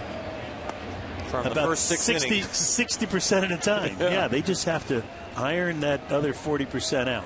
Yeah, if games were 6 innings, they might be leading their division right now. Oh, for sure. Got to play Little League or college double headers. Angel put down the bat of a sac fly and a ground out. Right now the Mets 4 games under, but Atlanta 5 games over. Right there with Florida tied for second, 3 games back of the Phillies for the lead in the National League East. Philadelphia winning earlier today, 7-3 over Pittsburgh. Roy Halladay getting another win. And Florida lost in 11 innings, 6-5 to Milwaukee today. Brewers are a pretty interesting team right now. Very good team. Should win that division, I believe. Rookie manager Ron Renicky at the range there. Friend and peer of Mike Scioscia out there, chain in the Angel organization. Milwaukee, as you can see, just 2 back of St. Louis. The Cardinals won earlier today on another walk-off home run by Albert Pujols as they beat the Cubs 3-2 in 10 innings. To right field, charging Mather, and he can't make the catch. Broke back, can't make up the ground. The bases are loaded. And that's one of those situations when you get a full swing and the ball's hit off the end of the bat. Mather in right field broke back 2 full strides, thinking that ball was hit and going over his head. By the time he was able to recover, he came running in, tried the shoestring catch, but it's he was going back. Now he tries to recover and come in. The ball misses his glove by 6 inches. Runners had a hold, thinking he was going to catch it with no outs, and we have a bases loaded situation. Here's Ronnie Paulino. Ryan McCann thought it was a strike, but it's called ball 1 inside on the Mets catcher, who has struck out and flied out. Already 5-0 for the Mets, and now they've got the bases loaded, nobody out here in the 5th inning, a chance to really break it open. This won't do it. Infield fly rule is in effect. Catch made by Gonzalez for out number 1.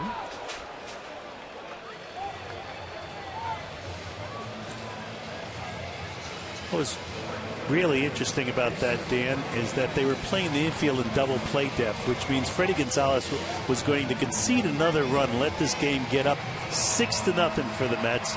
Instead, the infield fly keeps the bases loaded, and now a double play, and they can get out of the inning. The Mets hoping for something they haven't seen in a long time, a grand slam. You've got to go back to almost 2 years ago, August the 1st of 2009. Angel Pagano, you see right there at first. The last Met to hit a grand slam.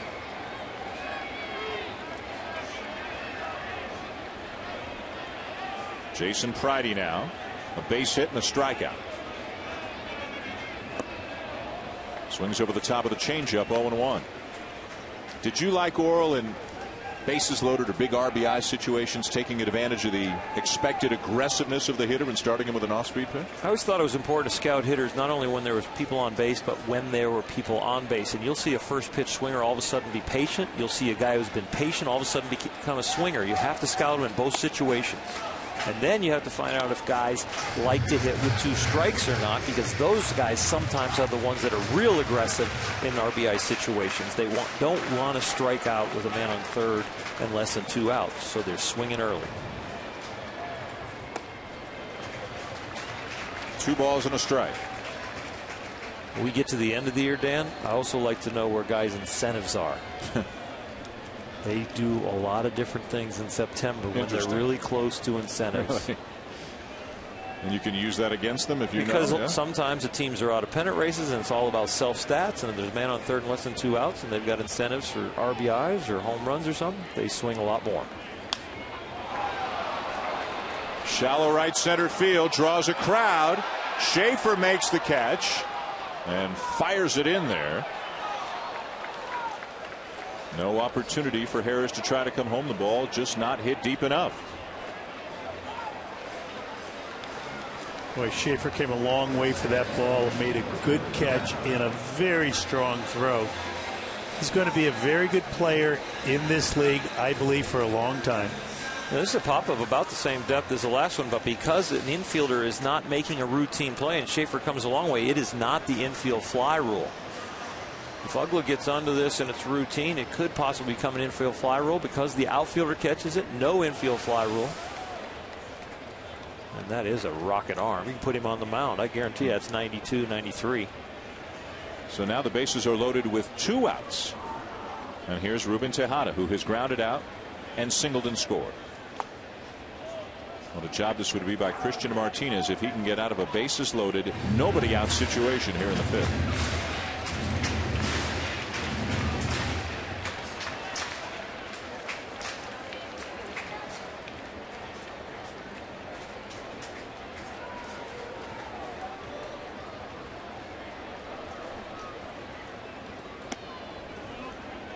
That's the second pitch this inning that Brian McCann has been baffled was not called a strike.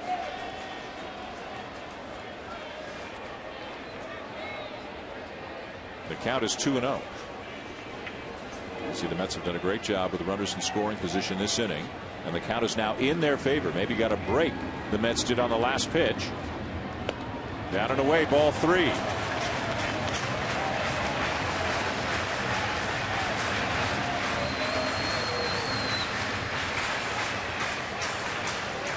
Pitcher R.A. Dickey's on deck should the inning continue.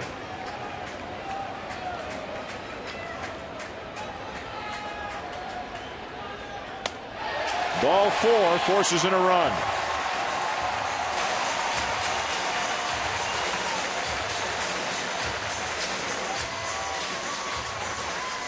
Now let's go back to the 1-0 pitch in this at bat. Brian McCann wanted this. K-Zone says yes.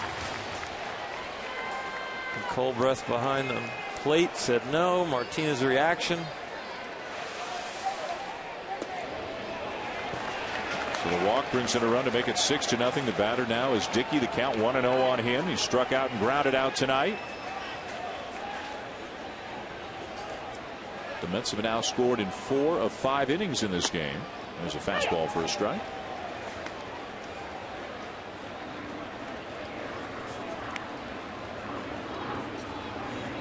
The way R.A. pulled up in the last at bat when he hit the little weight grounder, could only run about 5 or 6 steps. He'll be happy just to hit one of the outfield maybe and walk. And that's what he's doing. Grounds out to end the inning. Dickey hobbled, but the Mets get another run. It's a 6-0 lead for the Mets. So look at the possible future of the Mets when we come back.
Thank you very much. Good conversation. We're going to continue. Going to ask Bobby and Earl this half inning what they think the Mets may do or should do with David Wright, Jose Reyes, maybe Beltran, K-Rod as well. But it seems to be a lot of Reyes and Wright conversation in New York as Jordan Schaefer leads off the 6th inning for Atlanta. The Mets lead 6-0.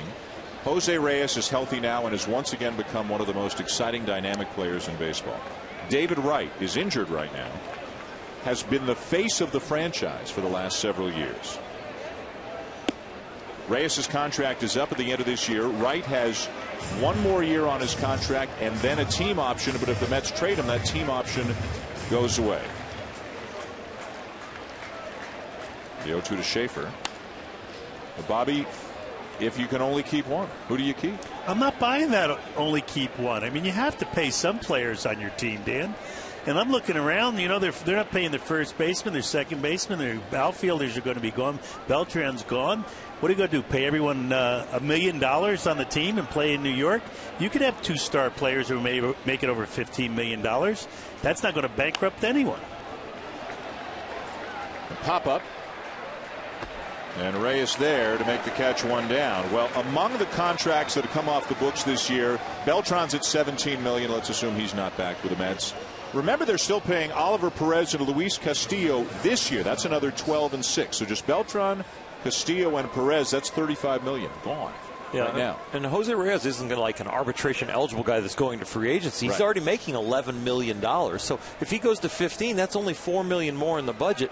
And you have some other things coming off the books. And I think you're right. I don't think they should make a decision between the two at all. They have to continue to build around this core, unless they're just going to blow the whole thing up and start over, which I think, Bobby, you got the right take. You can't do that here in New York. Alex Gonzalez lines the ball to left center. Pagan is there, 2 down. Well, there's so much talk about it. You almost think that the new evaluators that are here don't like the talent.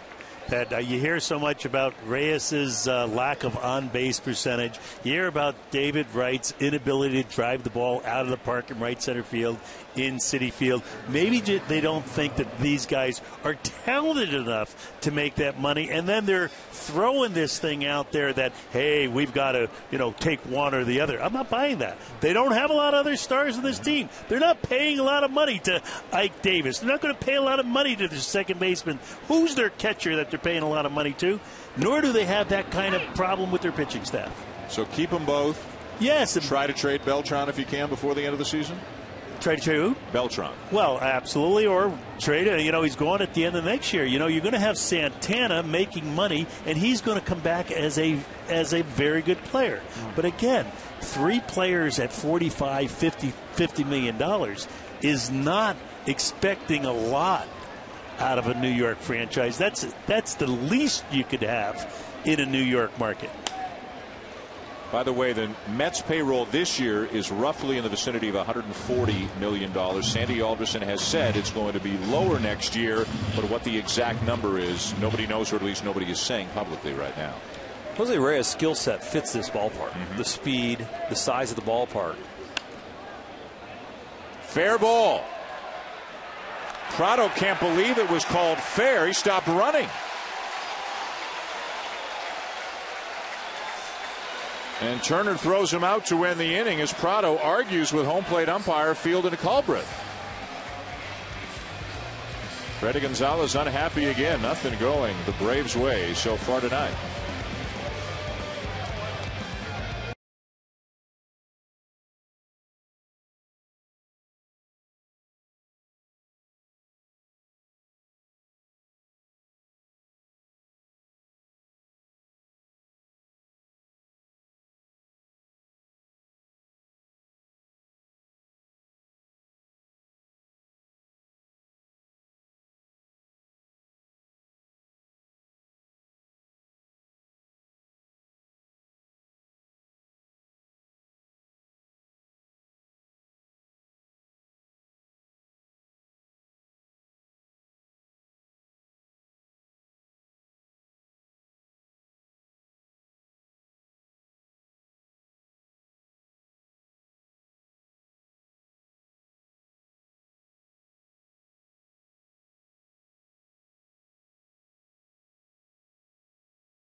ESPN Sunday Night Baseball, presented by Taco Bell, is brought to you by State Farm. State Farm agents are there when you need them. Find an agent or get a quote at statefarm.com. You're looking back at Citi Field, the home of the Mets. Dan Shulman and Bobby Valentine, Oral Hershiser, a 6-0 lead for the hometown team. Going to the bottom of the 6th in the rubber match of this 3-game series. And look who's up again. Jose Reyes has had a big night already.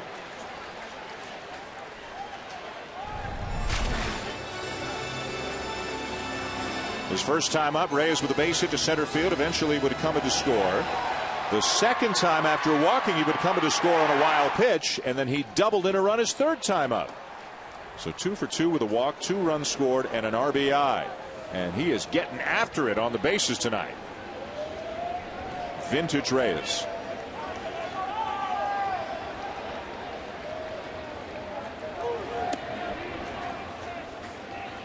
That seems to be the prevailing theme among Met fans.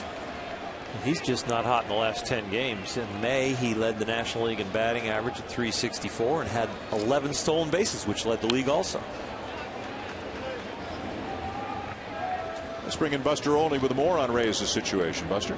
Dan, the Mets plan to make Jose Reyes an offer this summer. They've made that clear. The question is, will it be even close to what Reyes' camp is looking for? Keep in mind that during the last offseason, Jason Worth got 7 years and $126 million as a outfielder over 30 years old. Jose Reyes is 27 years old. He's just entering his prime. And we heard from Fred Wilpon, he doesn't think he could get Carl Crawford money, which is $142 million. I don't know. We'll have to wait and see if one team will pay that. Grounded to short. And just in time to get him at first. Well, Reyes is younger than Carl Crawford, and younger than Crawford was when he became a free agent. But he does have, and as you said, Bobby, it's mainly one injury, but he does have an injury history over the last couple of years. If you look at their 162 game averages over their careers, remarkably similar players historically, Carl Crawford and Jose Reyes. And we'll have to wait and see if somebody will give Reyes that much money, if he demands that much money, if he gives the Mets any kind of a hometown discount, if the Mets even try to re-sign him, or if they've decided already internally that they're going to get a little bit, they're going to spend less and look at another direction. And Dan, let's look at this pitch, and let's just understand that we put up offensive numbers there. Jose Reyes plays shortstop, a much more demanding defensive position, and he's a much better defensive player than Carl Crawford. So you said, yes, those numbers are similar to Carl Crawford's, but really he's a more valuable player. Here's the 0-2 to Justin Turner. Strike 3 call, 2 down.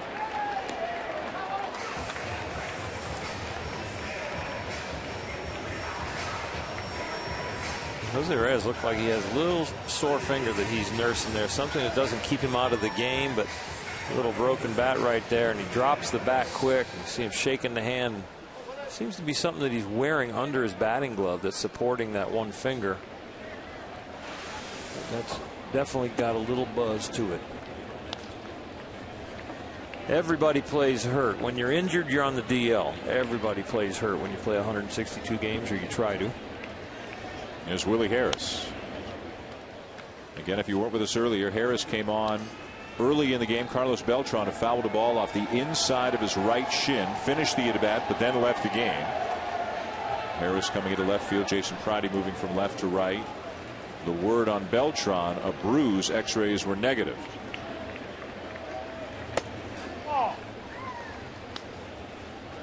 The Mets with 2 in the first, 2 in the second, 1 in the fourth, and 1 in the fifth. Cristian Martinez, his second inning of work in relief of Tim Hudson, who gave up 5 earned runs in just 4 innings tonight. Remember, Huddy coming into his last start had 9 days off. They had to skip him for a back stiffness and back tightness. Pitched pretty well in his last start, but tonight he again was up and really didn't have command of his off-speed stuff. Nora, you're so right. I wouldn't be surprised if we hear a little something about back stiffness, maybe missing another start before it's all over here. He did not look like he was hurting, but if there was not confidence in that back, and maybe there was a little tightness to be able to keep the ball down, to wait that last bit when you're coming down the hill and your foot lands, and putting pressure on your back then to get the ball down and get that late action. And the Mets had a good plan. Yep. As Jurgen said, you know, they were getting him early. They weren't letting him get to the split finger, which is so devastating. Murphy, the batter, and he fouls it off out of play. Murphy's got a base hit. He's also struck out and walked tonight. Look up and down the lineup with Murphy hitting over 300, Turner hitting over 300. Reyes is up near 340 right now. Ronnie Paulino, who plays about half the time, he's over 300. Ruben Tejada's over 300.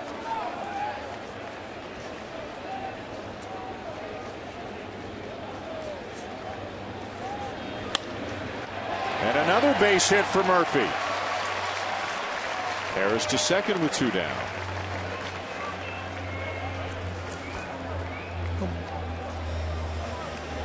So Murphy is a pull hitter. When he swings, he gets very firm on the front side and even comes over his front side a little early. You see that front foot.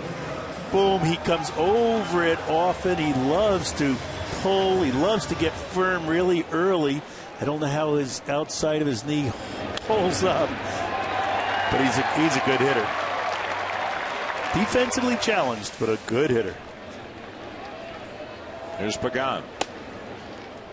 But a good enough hitter that even if everybody's healthy, the Mets have to find an everyday spot for him, right? I'm not sure he's an everyday player because of his defensive liabilities, but I think he can be a contributor for sure.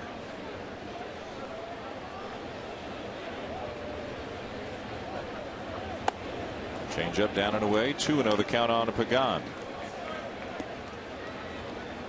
Pregame with a sac fly, a ground out, and a base hit.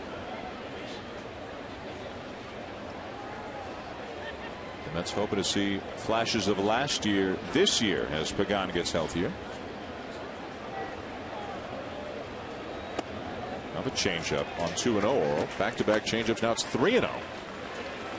Trying to feast on the hitter's aggressiveness in an RBI situation with 2 outs, and the game's a little bit out of hand at 6-0, so you think he might be a little selfish and going ahead and green lighting himself 2-0, picking on one and maybe starting a little early, but did a good job laying off that pitch.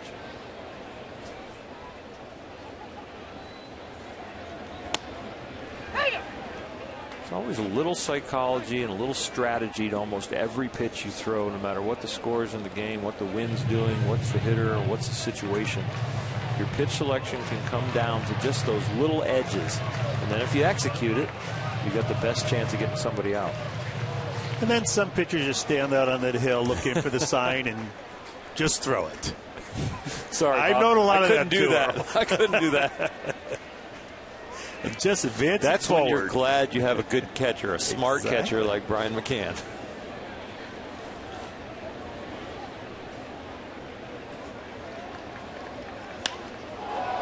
High fly ball to right field. Mather with room. Inning over. Couple of men left on. 6-0 Mets at the end of 6. Middle of the order coming up for the Braves. McCann, Freeman, and Ugla.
Welcome back to Citi Field. The Mets lead the Braves 6-0 as we go to the top of the 7th. Sunday Night Baseball presented by Taco Bell. Atlanta and New York here in the rubber match of the 3-game series between these NL East division rivals, and we'll see if Brian McCann can get something going for Atlanta. Been a very quiet night for them against R.A. Dickey. Just 3 hits so far. One of them a single by McCann his last time up.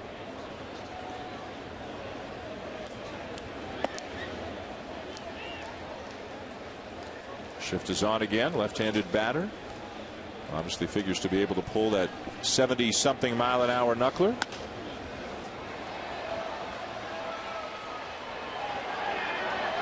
Pops this one up just out of play down the left field line. Well, while we have a moment, we want to wish the very best to a good friend of ours and a co-worker of ours, a man that many of us have known for many, many years, a cameraman here on the Sunday Night Show, Cornelius Harris. Everybody just knows him as Corny, a good friend of ours, a cameraman for Sunday Night Baseball for more than 15 years, suffered a brain aneurysm last week following our telecast of the game down in Atlanta. We know he's in hospital in Atlanta, and we've been in touch with his parents on many occasions. Corny, we love you. We're thinking of you. We're wishing you the best. Get well soon, and we can't wait to see you back at the ballpark, buddy. For sure.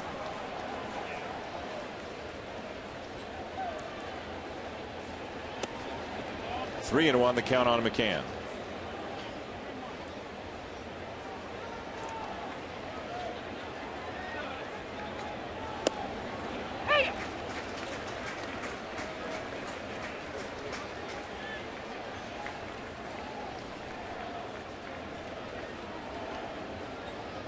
Nice low pitch count for Dickey.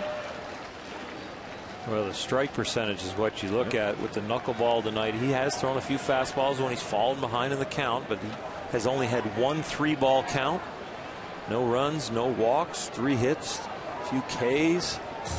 He has been locked and loaded, and as Charlie Huff has told us many times, one of R.A. Dickey's mentors, is that it's not the night when you have the best knuckleball, it's when you've got one that moves just enough that you can throw strikes with it, because when you have the best one, that one's even hard to control for the pitcher. Drilled deep to right field, and McCann hits it out. Atlanta on the board, finally trailing 6-1. We jinxed him.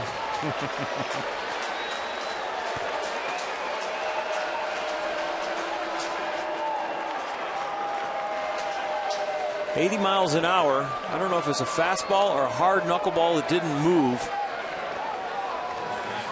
But McCann planted it, and he hit it harder than it came in, that's for sure. And it's a fastball for sure, and it is up. The fingernails were not into that at all. You talked about Daniel Murphy firming up early. McCann firmed up right on time there. Number 7 on the season for Brian McCann.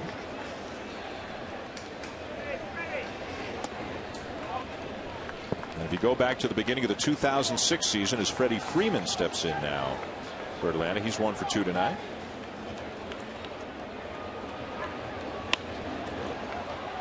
And it's caught out at second by a leaping, tumbling Ruben Tejada.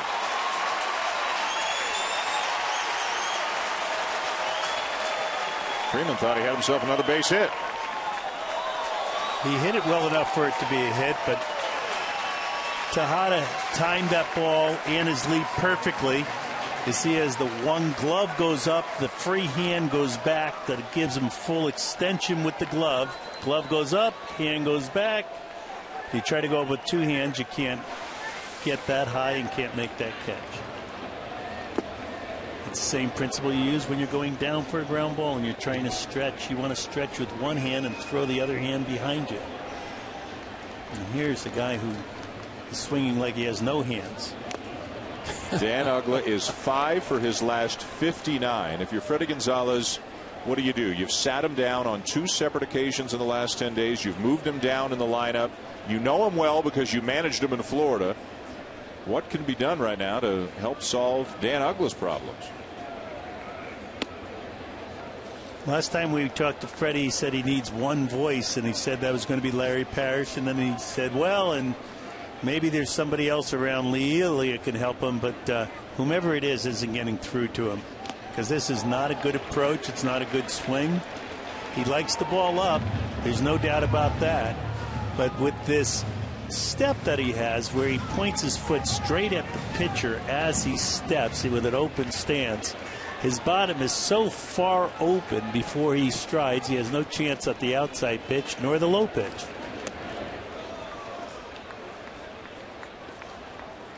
His lands open and he's almost spent by the time he goes. Anything on the outside is going to be all upper body, huh? Yeah, it's really different.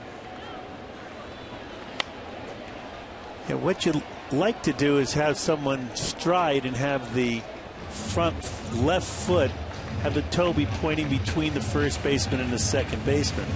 Chipper Jones, who's a very good right-handed and left-handed hitter, has an approach that is correct. Danny, not so much. The gun comes in to make the catch. 2 down. Let's take a look now visually at what Bobby has been talking about as we take a look at our pro tips, brought to you by Cabot Wood Stains. As that front foot comes down on Chipper on the right-hand side, you'll see it's pointing towards the hole.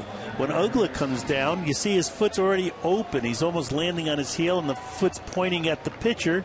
Chipper's foot's coming down. It's pointing between the hole between first and second. That allows his hip to stay closed and allows a proper rotation as he gets firm with his front side.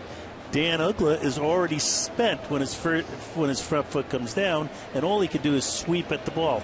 Maybe hit a low and in pitch and keep it fair down the third base line. Other than that, there's not much left there. Hinsky with the bouncer.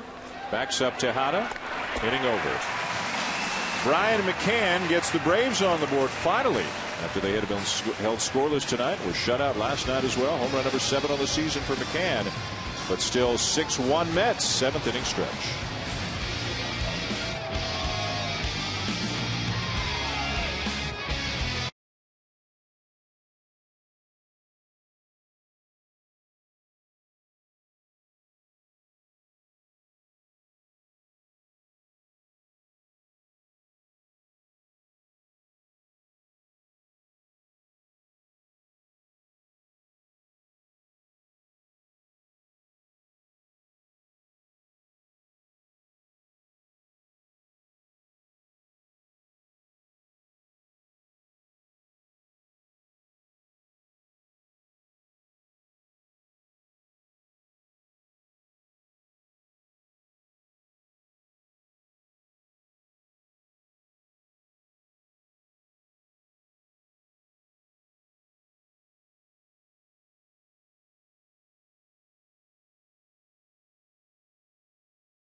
It has been a baffling night if you're an Atlanta hitter. The knuckleball has been dancing for R.A. Dickey.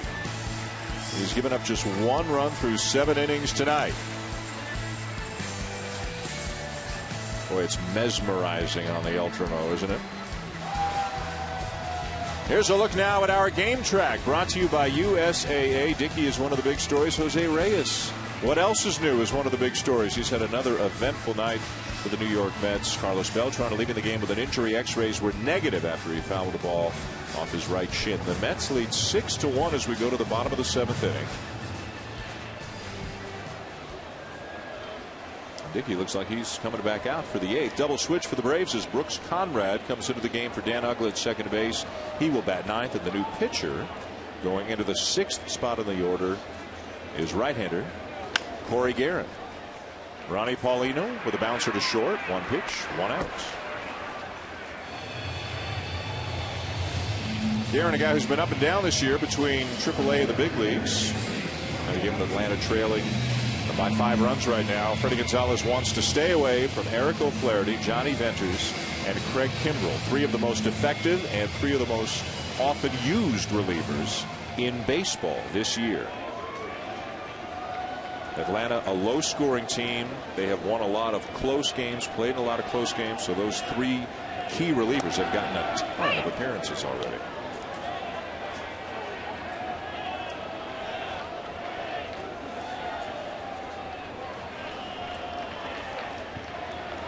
Jason Pridey is the batter, 1 for 3. And quickly in the hole, 0-2.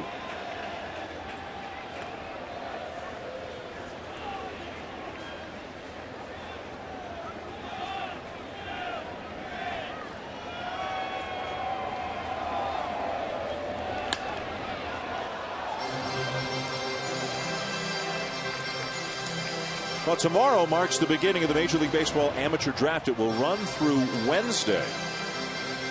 And a lot of interesting things about this particular draft, which is considered to be one of the deepest drafts in many, many years, specifically on the pitching side of things.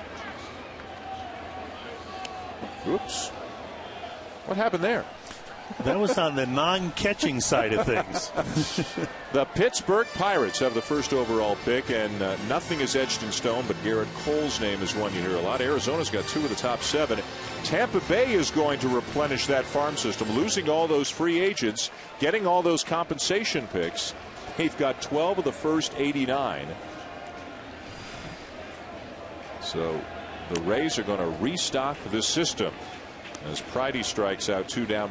Oral, you have seen Garrett Cole at the College World Series, right? Yes, UCLA, big, strong body, great pitcher's body. He has a big arm. He's done a great job with his mechanics, cleaning him up from last year to this year, and really is not a raw prospect anymore. He has become a polished pitcher that really can execute a lot of pitches. Back a few years ago, this man was a first-round pick, Well, a few years ago. In the 1900s. Yeah, it was in the 1900s. It was in the 1900s. Actually, I was honored to be the first pick of the Los Angeles Dodgers, but more honored, Dan, to be represented by one of the great human beings of all time, Andy Robustelli, Hall of Fame football player, the #1 person I've ever met in my life, passed away last week from Stamford, Connecticut. He'll be missed and thanked forever. Tejada grounds out to end the inning as the Mets go very quickly. 7 in the books here at Citi Field with the home team leading 6-1.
Welcome back to Sunday Night Baseball on ESPN, presented by Taco Bell. To the top of the 8th inning, the Mets 6 and the Braves 1 here on Sunday night.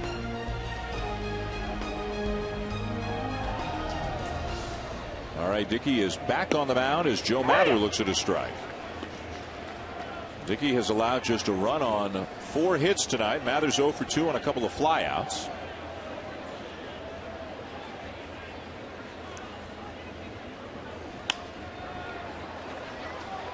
And a pop up at a very shallow right field. In comes Pridey to make the catch for out number 1. Well, we started to talk a little bit about the Major League Baseball draft, which will begin tomorrow. Let's look back at the number 1 overall picks since 2003. Of course, the last 2 have both gone to Washington. Bryce Harper, Steven Strasburg. The Nationals hoping to get a healthy Strasburg back next year.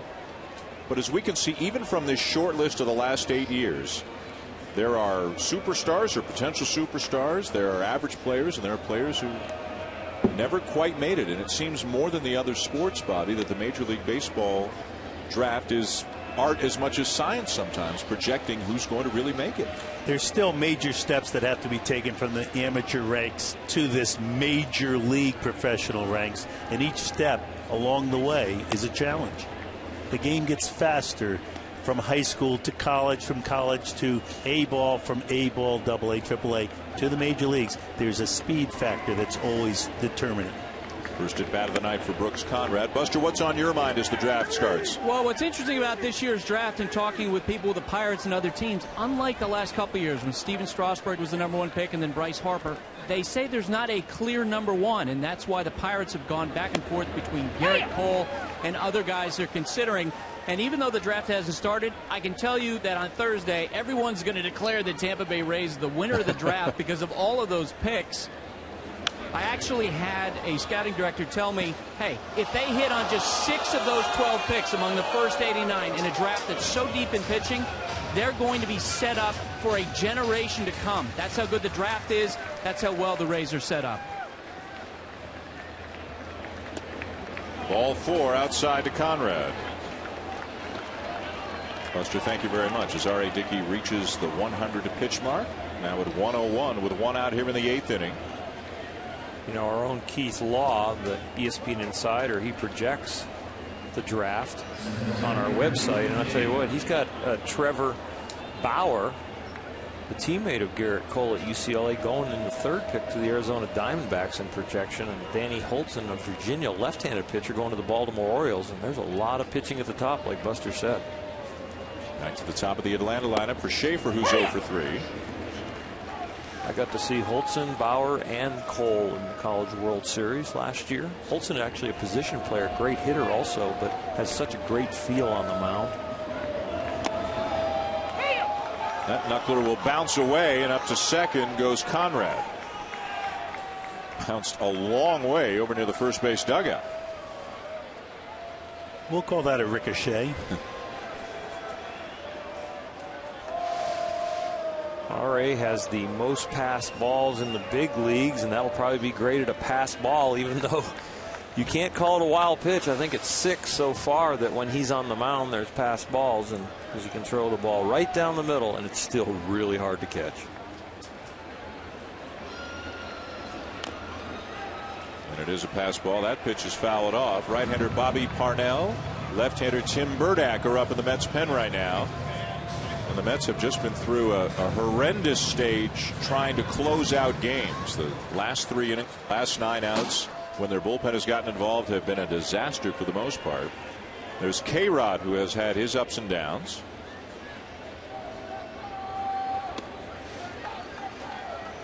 You know, a lot of things baffle me in the game of baseball, but here it is. Dickey's pitching with that bad foot 2 games in a row, and not 1 bunt has been attempted in 2 games. I know it's hard to hit, and maybe it's hard to bunt, but at least attempt it. Have him break off the mound. See if that's going to take him out of the game, out of his rhythm. Or maybe the pain stays around so that you get a few balls in a row because he's got pain. He still has to pitch. Would you think? Yep. I don't get it. Dickey dealing with plantar fasciitis that he developed 2 starts ago. Very painful condition. And we've seen him when he's hit the ball, he's maybe getting halfway towards first base before he's heading off to the dugout. It's hard for him to run on it. Yeah, if you didn't have a scouting report and you didn't talk about it before the game, after about 2 innings, you would actually know just by watching him, right? Yep. He says there's a burning in his heel when he has to break off the mound that doesn't go away for about a minute or two. And he just has to, the doctors have told him he's not going to hurt it any worse. It's just going to be painful. And it's either going to heal or you're just going to rip it away until the pain goes away. So you've either got to rip it more or you've got to give time to heal. But you're just going to deal with the pain. And some guys deal with the pain all year long until the offseason. He has certainly done the job on the mound tonight. Just a run on 4 hits through 7 1/3. And a fastball freezes Schaefer. Looking for the knuckler. The fastball gets him for strike 3. Well, the knuckleball has been the dominant pitch tonight, and this K-zone package is all knuckleballs from R.A. Dickey, but watch the differences in the speed and watch the breaks that go different ways. Ronnie Paulino just batting the ball down there, but that one is darting. There's 75 miles an hour going into a righty, a 78er that floats and goes right into a left-hander and jams him. It has been dancing, it has been a strike, and he has been dominant again. He was dominant in his last outing, 7 innings and 10 strikeouts, and then melted down in the 8th, gave up 3. But here he looks like he's going to be able to hang on. But you never know. You're on the top step all the time with a knuckleballer. A new season high in pitches. Or with the huge difference in velocity on the knuckleball, is that arm speed or grip? How is he changing it from 65 to 80? It's arm speed for sure. He's not pushing it off with his fingers any harder with each one. He's trying to release it with no spin and be very stable with his body. But he has the ability to throw it hard, so he has the ability to change speeds. Where Tim Wakefield throws it a lot softer and gets a lot more movement, really. Where R.A. can throw it as hard as 82 and still make it move. And Charlie Huff said, he said when he took his lessons from Charlie Huff when he started this, he said, is it okay to throw it hard? Charlie said, as long as you can throw it hard with no spin, throw it as hard as you want. A different kind of a knuckleball than Tim Wakefield throws in terms of how hard he throws it, also how often he throws it. Tim Wakefield over 93% of the time. R.A. Dickey, and we've seen tonight a lot more fastballs than Wakefield will throw. In the air to shallow right.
And Sunday Night Baseball is presented by Taco Bell. Think outside the bun.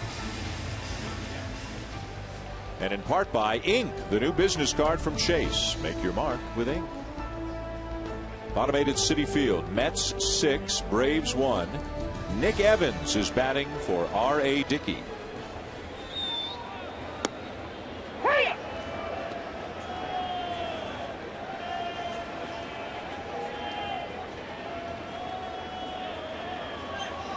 Evans, as you can see, limited at bats with the Mets. He bats for Dickey, who goes 8 outstanding innings here tonight, looking for the win.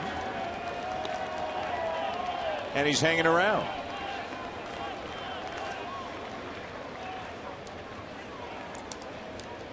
All you've got to be proud is his former pitching coach when he was with Texas, and the guy who was there when the knuckleball conversation originated.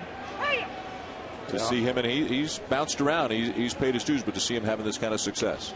Well, even if he wouldn't have been successful in the knuckleball, I'd have been proud of R.A. Dickey. He's that kind of human being, on or off the field. What is he going to hike Mount Kilimanjaro to raise money for a very specific charity that has to do with human trafficking and young ladies, and he's trying to draw awareness to that.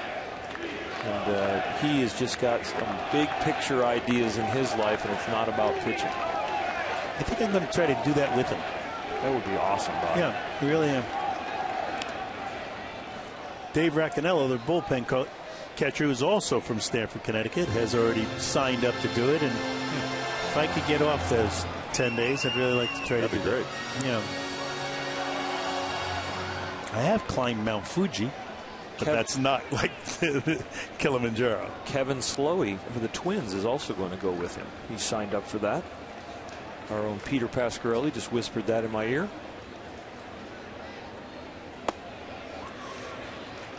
Interesting here with the bullpen warming up for the Mets, whether or not one of those Rodriguez appearances in games ended will be used here in the 9th inning. It's the $17.5 million question this year in Metland because of the clause in K-Rod's contract. Just outside, Evans draws the leadoff walk. If Francisco Rodriguez finishes 55 games this year, it has nothing to do with whether there are save opportunities or not. If he finishes 55 games this year, then his $17.5 million option for next year becomes guaranteed, and he is on pace right now to exceed 55 games. But Terry Collins has insisted he has used K-Rod the way he has wanted to, whenever he has wanted to, without any interference from above. Reyes with a liner to center, caught by Schaefer, 1 down. Well, with the off day tomorrow, you would think there's a chance that Frankie will be pitching this game, even though it is not a save opportunity. Let's go down to Buster Olney for more. Dan, there's an easy way around that clause for the Mets. If they trade Francisco Rodriguez to a team that needs a setup man rather than a closer, then an option wouldn't kick in. And Francisco Rodriguez has acknowledged that it's very possible that he's not going to have this $17.5 million option. He's mentioned that he's open to the idea of negotiating around it. And of course, the Mets would, if they're going to trade him to another team as a setup man, they're going to have to eat a lot of the money that he's still owed this year in order to facilitate that trade. But the Mets will probably eat some money to save some money over the course of this season.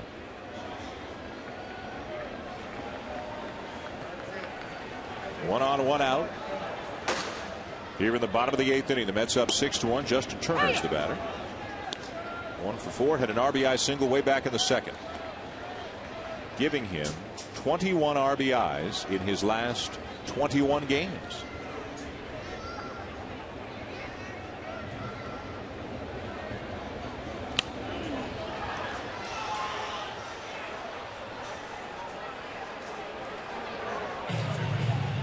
MLB.TV, baseball everywhere. Watch over 100 live out-of-market games per week online and on your favorite device. Visit MLB.TV for details. 1 week from now, as one of you guys mentioned, I think Bobby mentioned earlier, we're going to be in San Francisco. The Cincinnati Reds will be there to take on the Giants as Turner chases 2 down. Dusty Baker goes back to San Francisco. Giants in a battle right now with Arizona atop the National League West, and Cincinnati not playing their best baseball right now, trying to keep pace in the Central with St. Louis and Milwaukee. But what do you guys make of the Diamondbacks? I mean, we're 60 games into the season right now. They're playing some great baseball. They've had a great run here in the last 25 games, and they're building confidence. I don't think they have the pitching to stay with it, but that's not a very strong division. Kirk Gibson, with his intensity, really paying attention to detail out there and inspiring guys. They'll never give up. They'll play every inning hard, every out hard, and that's the way he played the game. And according to what I've read on Buster Olney's blog on a couple of occasions, they've got money to spend to add to the team during the season.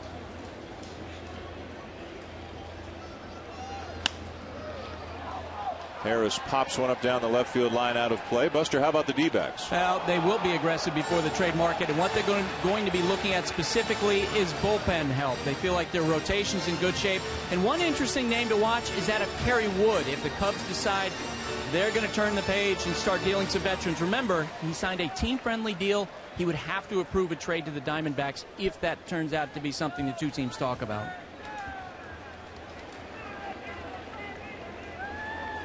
That blog that Buster writes is pretty amazing every day.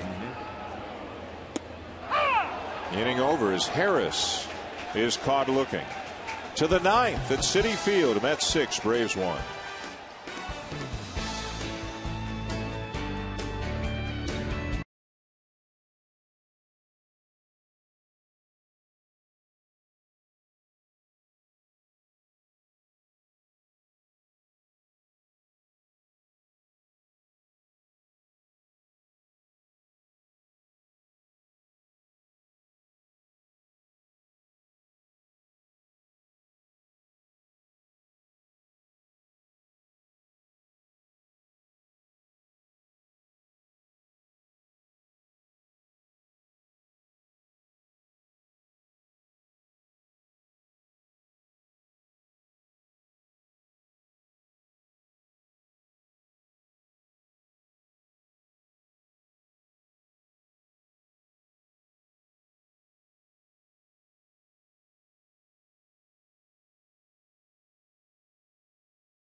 We go to the top of the ninth here at Citi Field with the Mets leading the Braves 6-1. Major League Baseball and the Major League Baseball Players Association are working with Heart to Heart to help victims of the devastating tornadoes that have hit our country. Learn more about these efforts at hearttoheart.org. New pitcher for the Mets is right-hander Manny Acosta, making his season debut with the Mets. Those are his numbers with the Mets last year. He just had his contract selected from AAA Buffalo a couple of days ago, where he was having a very fine season with the Bisons. A 5-run lead.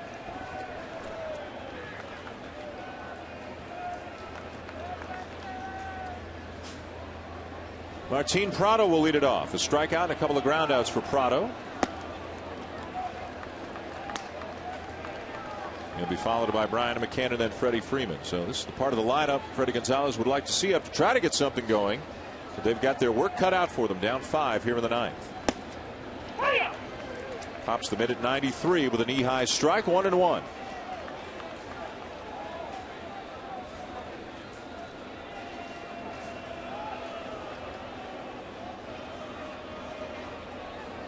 The Mets got started early tonight, scored 2 in the first, 2 more in the second. Tacked on a couple of runs in the middle innings. R.A. Dickey was terrific tonight, gave up just the McCann home run in the 7th. Dan, this game has been a rarity for Met fans in New York playing against Atlanta because Chipper Jones has not been a factor. With the big lead, Terry Collins hasn't worried about him coming up to pinch hit. Wasn't in the starting lineup, but if they get a few guys on, he's going to be the guy that Terry's going to be looking for. And we talked a little bit earlier tonight about the Albert Pujols walk-off home run, his second in as many days. It came off Carlos Marmol. Here's Carlos Zambrano after the game. The problem wasn't Pujols, it was the Terrio at a bat. We should have known better than that. We're playing like a AAA team. Zambrano was unhappy with the pitch selection, saying that you can't throw Terrio a slider. You got to know you're going to throw on the fastball. He says it was embarrassing. He said embarrassing about 5 times. 4 times right there in one paragraph. Zambrano never afraid to speak his mind, and the Cubs are not playing good baseball right now. They might not be playing good baseball. That's pretty selfish because he pitched in the game when 7 innings, was on the hook for the win, and then the blown save from Marmol. I'm sure Marmol's taking him out of some deep water with that hard slider and hard fastball at times, and here he just kind of piles on with frustration, and that's not a good thing for a starting pitcher to do to create good team chemistry. Terrio had a game-tying double in the 9th inning off Marmol.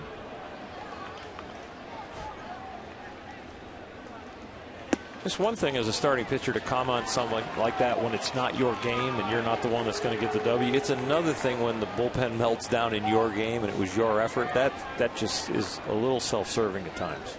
Cubs are 11 games under and 11 games out. McCann lifts a fly ball to left field for Willie Harris for the first out here in the 9th inning. So let me get this straight. Marmol threw Terrio a slider, which most people think is unhittable. And he got a double. And Zambrano's coming out saying that was stupid and ill-prepared, and we didn't scout enough, and he's got to throw the fastball. I mean, this is what. But Marmol can throw either pitch at any time, and it's almost impossible to hit. You just look at his batting average against. It's probably below 200. It might even be below 170. Exactly. And he strikes everyone out. Yeah. Yeah, strikeouts per inning are probably like about 1.3. That's why I just think his emotions got the best of him with that quote. Yes. 2-0 the count on Freddie Freeman. We get to do the Cubs against the Yankees, and that's going to be quite a game. Yep, 2 weeks from tonight. That's going to be a lot of fun. And I wonder if Acosta here is setting up a situation for Frankie to come into this game. Let's throw strikes. You got a 5-run lead. That's what Mets ownership is thinking right now, probably. 5-1 lead in a 91 to 93 mile-an-hour fastball. And there is a little thing that happened that Chipper Jones says happens once in every game, and I don't think it does. You foul a ball between your legs. Once in every game? That's what he says. I don't. And then the next pitch is drilled to deep right field over the head of Pridey and off the wall on a bounce. Prado on his way to third is going to be held on a double by Freeman, who continues to swing the bat well.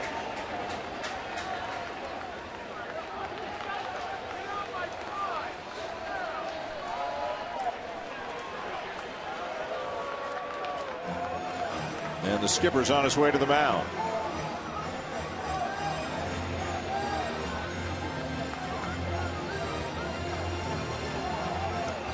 Short and sweet. He'll take the ball from Acosta. K-Rod is coming into the game. 2 men on with 1 out here in the 9th inning.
Here's K-Rod with 2 on, 1 out, a 6-1 lead for the Mets over the Braves, a non-save situation. As he misses up and in with a fastball, ball 1. Again, for contract purposes, it has to do with games finished, not games saved. Rodriguez has given up runs in each of his last 2 outings, had some dental work done, had a couple of teeth extracted earlier this week. As he misses ball 2, falls off awkwardly to the first base side of the mound. Diori Hernandez comes up as a pinch hitter in the pitcher's spot, which is in the 6th spot in the Atlanta lineup right now. And you can rest assured if Mather comes up and he's the tying run, Chipper will be hitting in that spot, and Terry Collins' blood pressure will start to rise.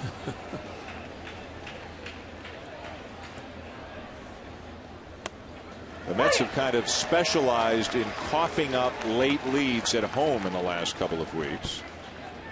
Their last 6 home losses have been in games in which they have held the lead in the 7th inning or later. That's a major league first.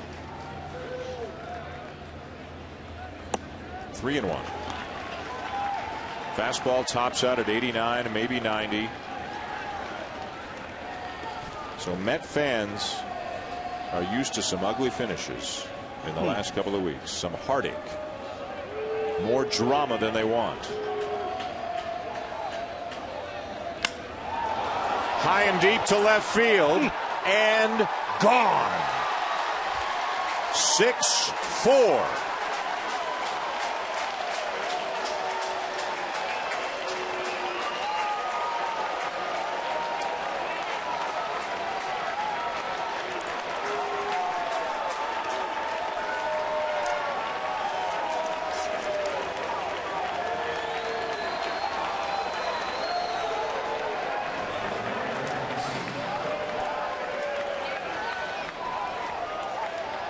A 5-run lead as the inning began is down to 2. For those of you who were with the NBA game and now just joining us, the Mets were up 6-0 going to the 7th, 6-1 starting the 9th. Eric Hinsky, the batter. Manny Acosta came on in the 9th, walked the leadoff hitter Prado, got a fly ball out, then gave up a double to Freeman, and pinch hitter Diori Hernandez just hit one a mile off Francisco Rodriguez. Hinsky yanks it deep but foul down the right field line. And look who's grabbing a bat.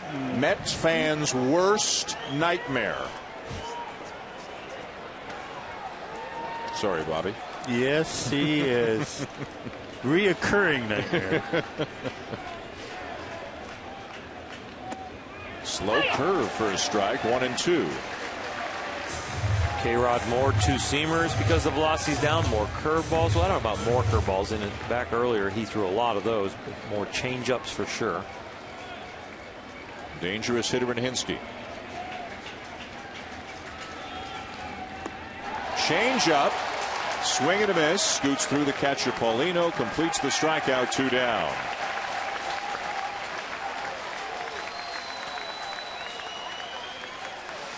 A 3-1 count and a 5-run lead. You're going to throw one right down the middle, and when you do,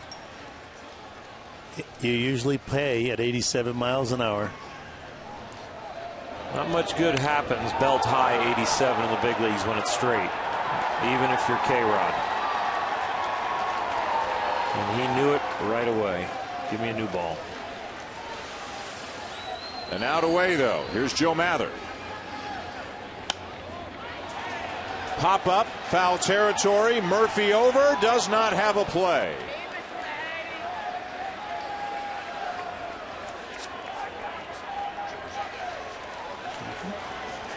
And Chipper Jones is out in the on-deck circle in the spot of Brooks Conrad, in case Mather could extend the game and to get the tying run to the plate.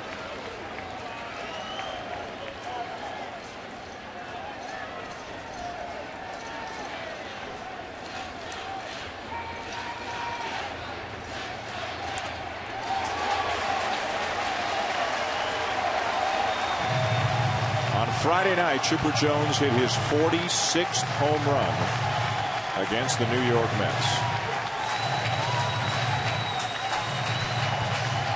That's pretty good, isn't it? Does it feel like he hit about 45 of them against you? I didn't see all of them. You didn't see all of them. That's true. No. You saw him at his best. He was right in his prime.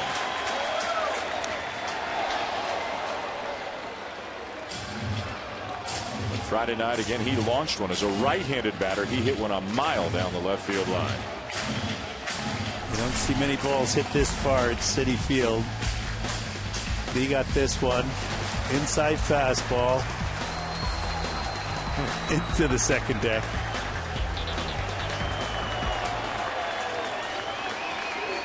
Trying to keep Chipper in the on-deck circle. Again, the 0-2. Swing and a miss, and it's over.